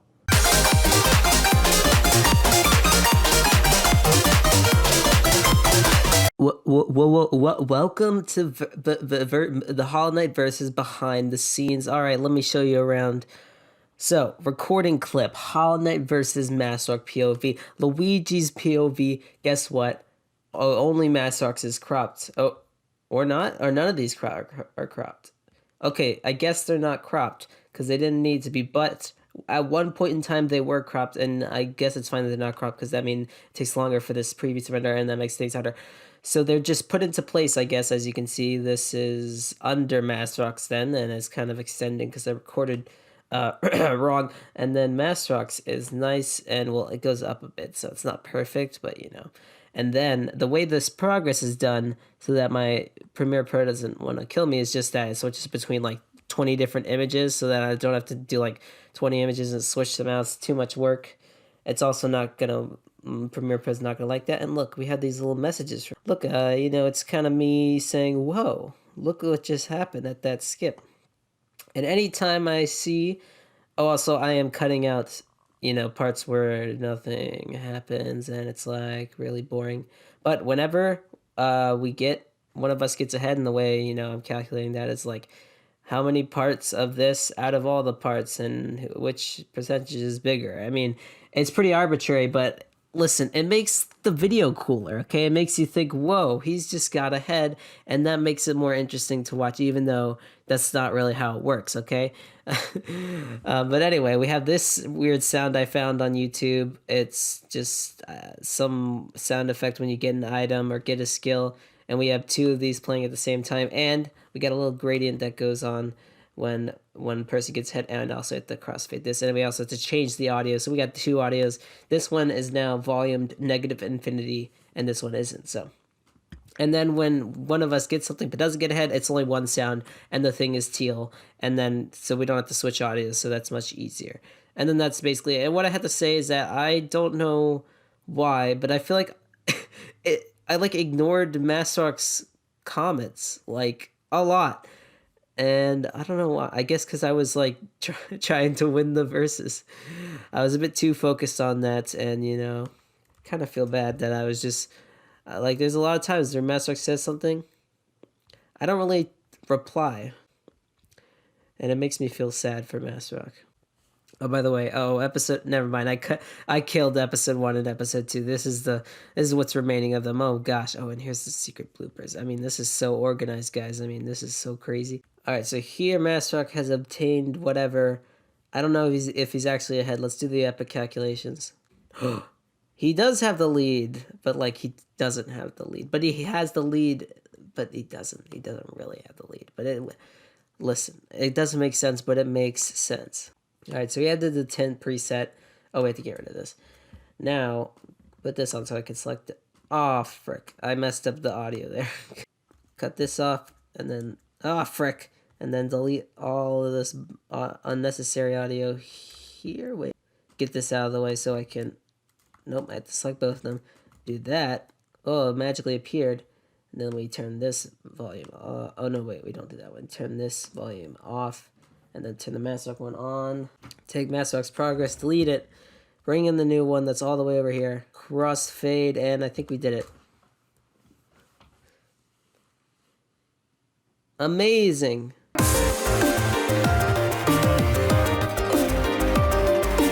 Little Luigi here, welcome to the roll rock paper scissors showdown behind the scenes editing. Now, the first of all, the recording was obviously done on I almost said Zoom, Discord, and you know I didn't actually edit some of this part. Brandon edited some of it, and he like edited the cams out. I did record it though. But yeah, so first Brandon edited it, then sent it over, then I edited it more. So we kind of half edited it, and it was gonna go on his channel, but then I was like, I kind of like it, so it's gonna go on my channel actually. So yeah, of course, text a little put edited by Brandon. You know, he deserves credit, and it's crashing. What the frick? Yeah, logo coming down, but the most important thing was the sound effects. Oh, I also added this little tune here. Because there was no music here. It added a bit of excitement. And then we, of course, the impact sound effects that, I don't know, they basically carry the video. A game of rock. This one's kind of short, but we also have the zoom in. We have this little zoom in, which makes things cool. Also, we have the thing around Brandon is darker. And it's also blurred. And, you know, without these, just wouldn't look as great, would it? I mean, it'd look fine. But it looks a bit better when it has it. And of course, if this were to zoom in and just cut, it'd be a lot lamer. And so yeah, he edited his like face moving around. I just kind of added the zoom effect. That background, I don't know where he gets these things. What the heck? I added a crumble sound effect. So yeah, he added all the hands here. So I didn't really do anything here. But I cut a bit because the video's a bit weirdly not synced up. I don't know if that was me or the editing software freaking up, but it probably was me. Okay, so yeah, when they hit their rock paper scissors, I just have their hands kind of like zoom out and then opacity go down. It's a nice little effect. It also helps people see what the frick they did because it's so tiny. Oh, I also recreated the scoreboard in Photoshop. And I had a little bit of a cool animation, and also the sound effects, the impact sound effects, and the cool sound effects. Once again, carrying here. But yeah, the key is just ease in, man. It's just too easy. Dang it, he chose paper. Oh, I also blurred a bit here. But it didn't really add much. I just kind of thought it would. But, oh, so they recorded these like audio things afterwards. I didn't get to see them recorded. But yeah, this isn't me. This is just Brandon's edits. I'm just cutting it. Nice, Brandon. Another zoom in. That was just copy pasting it, so that wasn't bad. Oh, I also made it move a bit, and I made it move too much. Oops. We don't have to worry about that. Another zoom in. Also grayscaled this one. This part, I mean. Oh, I think I zoomed out here. Yeah, I zoomed out. I don't know why I did that. Rock, paper, scissors, shoot. And this is just the same thing once again. Basically copy pasting it. Close to his chest. I also like how obvious this is just like able to get- fake slow motioning. Wow, another witty. Yeah, I mean at this point it's just copy pasting the zoom in, everything. Oh, here I changed a bit of the saturation. And then all I did here was add the sound effect. Mode. He added the rest of this thing, which is freaking epic. How do you get this freaking background? And look, he also has a nice little effect on him as well. Oh, I also synced up the music with the video, and that made everything more epic for this part. Oh, something's it's a bit off there. Whatever. I got So really wanted to add a zoom in effect here, so I just did that. And this is just all Brandon editing. I didn't really have to do anything other than add the rumble. Yep, the same thing once again. Oh, and I made this bigger. Wow, such great editing.